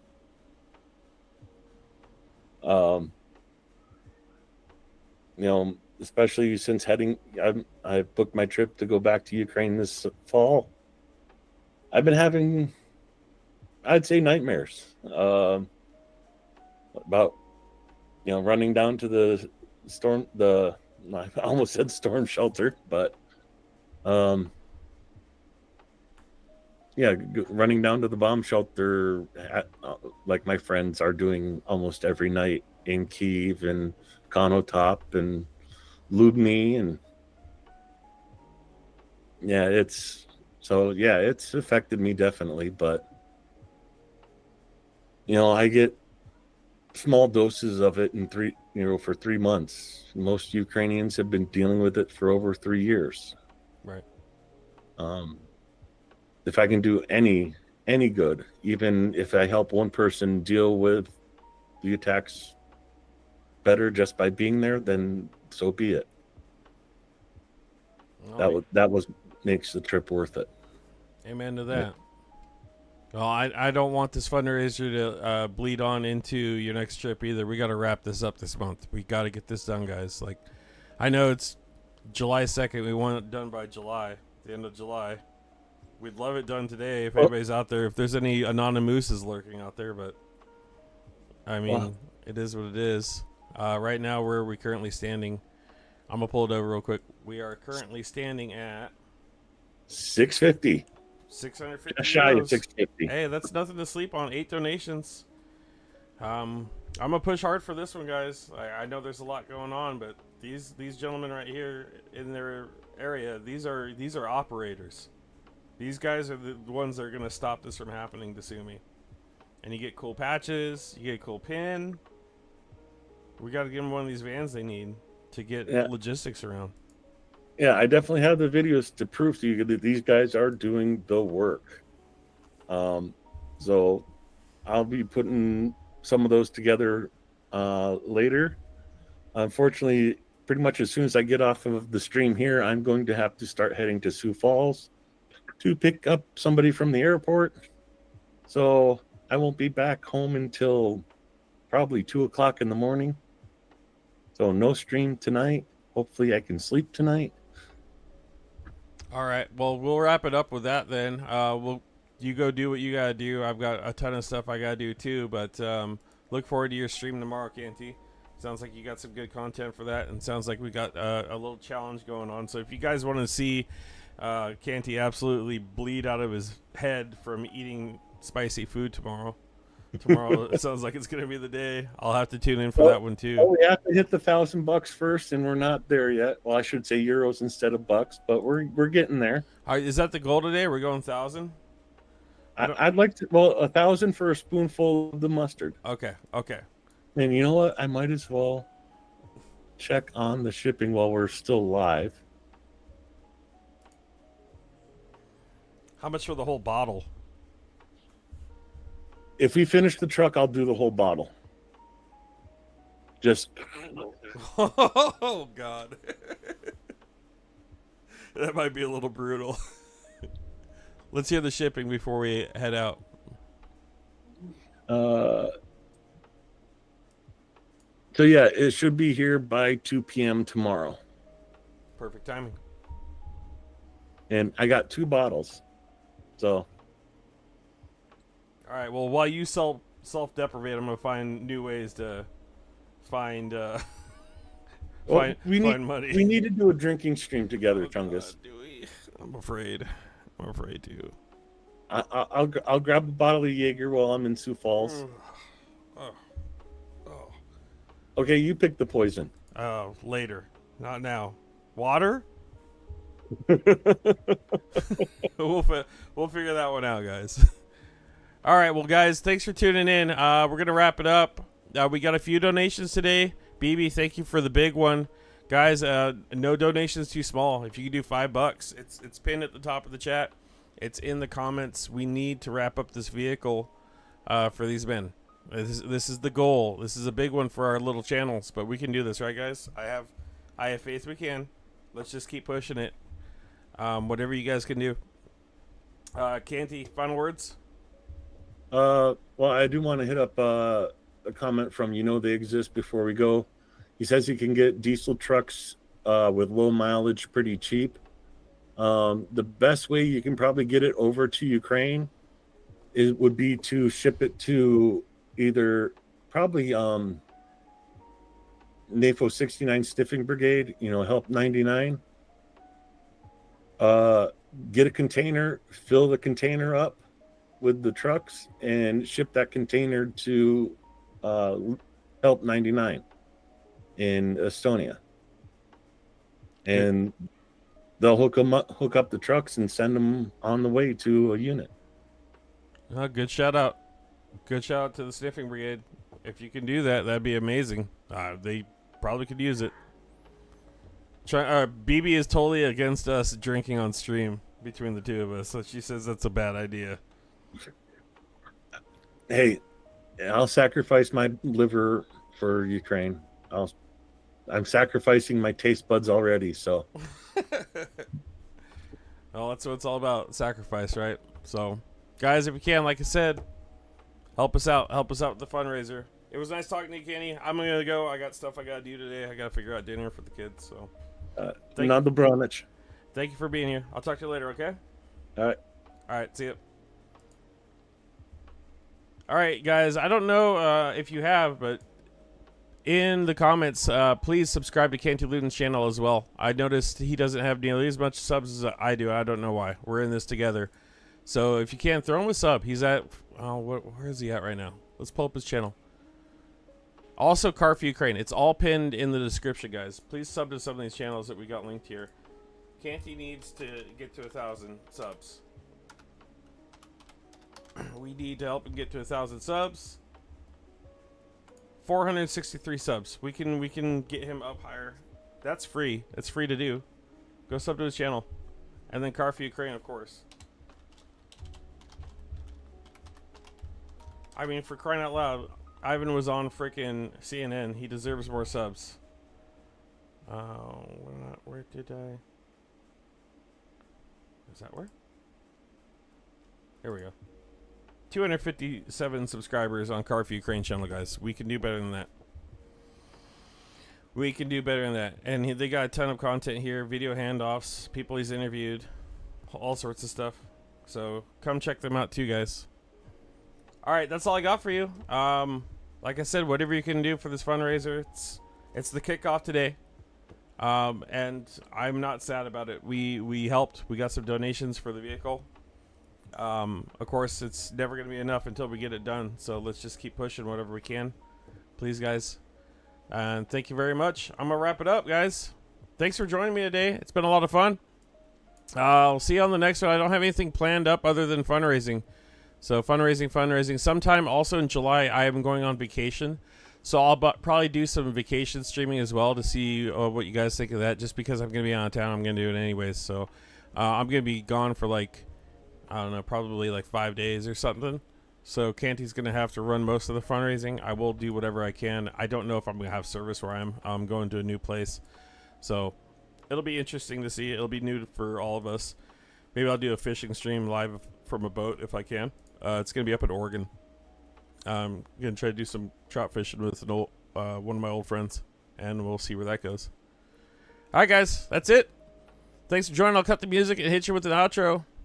Thanks for everything you guys do. Thanks for being here and joining us. I had a lot of fun today. It was cool seeing Greg Terry in the chat. I'm glad you guys got to see a little bit of Sumy and what we're trying to protect, because it's dire there now. So whatever you guys can do to help would be absolutely amazing. All right, guys. Long goodbye. Talk to you later.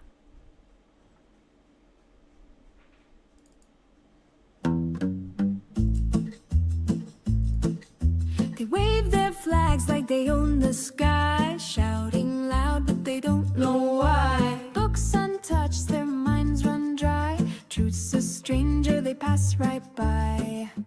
Oh, false flags flying high, empty hearts where the truth won't lie. They scream of love for the land they claim, but their wicked deeds bring only shame.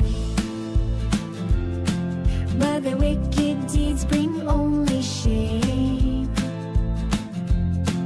But their wicked deeds bring only shame.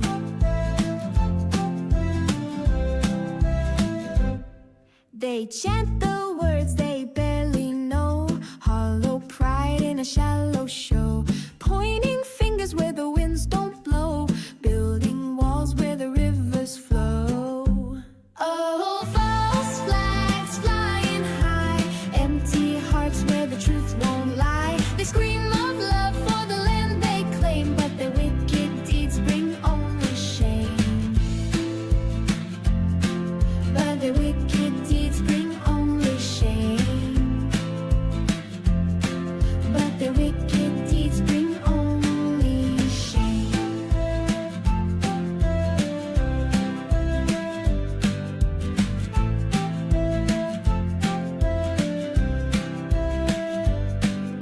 A patriot's heart should beat with grace, not with fists or a hate-filled face. If love's the seed, then let it grow, not in shadows, but where light will show. Oh, false flags flying high, empty hearts where the truth won't lie. They scream of love for the land they claim, but their wicked deeds bring only shame. Oh, false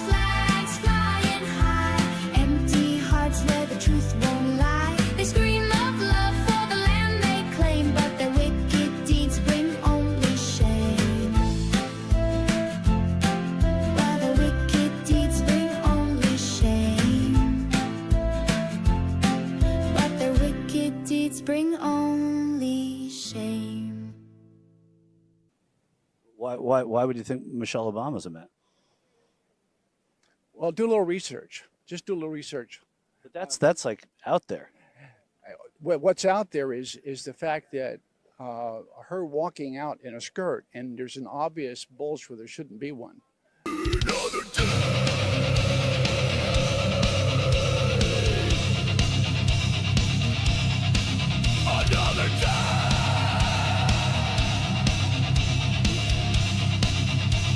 Just run till you take your last breath. There's no time to sit around being lazy. Renegade junk is gonna grind out daisy. Survival schemes, raiding dreams like you don't care. Zombies scrubbing on some bodies like a nightmare. Grabbing loot in the spawn might just find there. And the goons shooting at me, yeah, we're out there. Keep the feet dry, light a fire if you're crazy. Survivors out there shooting, yeah, that's day.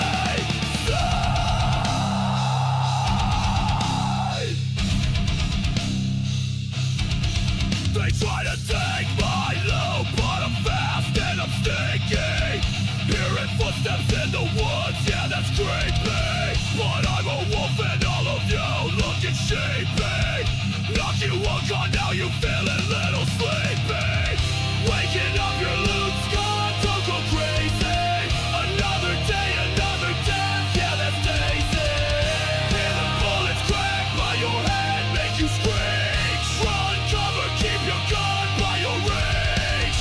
Wear your armor and a helmet is what we preach. Or get your ass sent back to the beach. Clean your water, cook your food, wash your hands. Keep one eye on the bad guy and your friends. Watch for killers who shoot at you through a lens.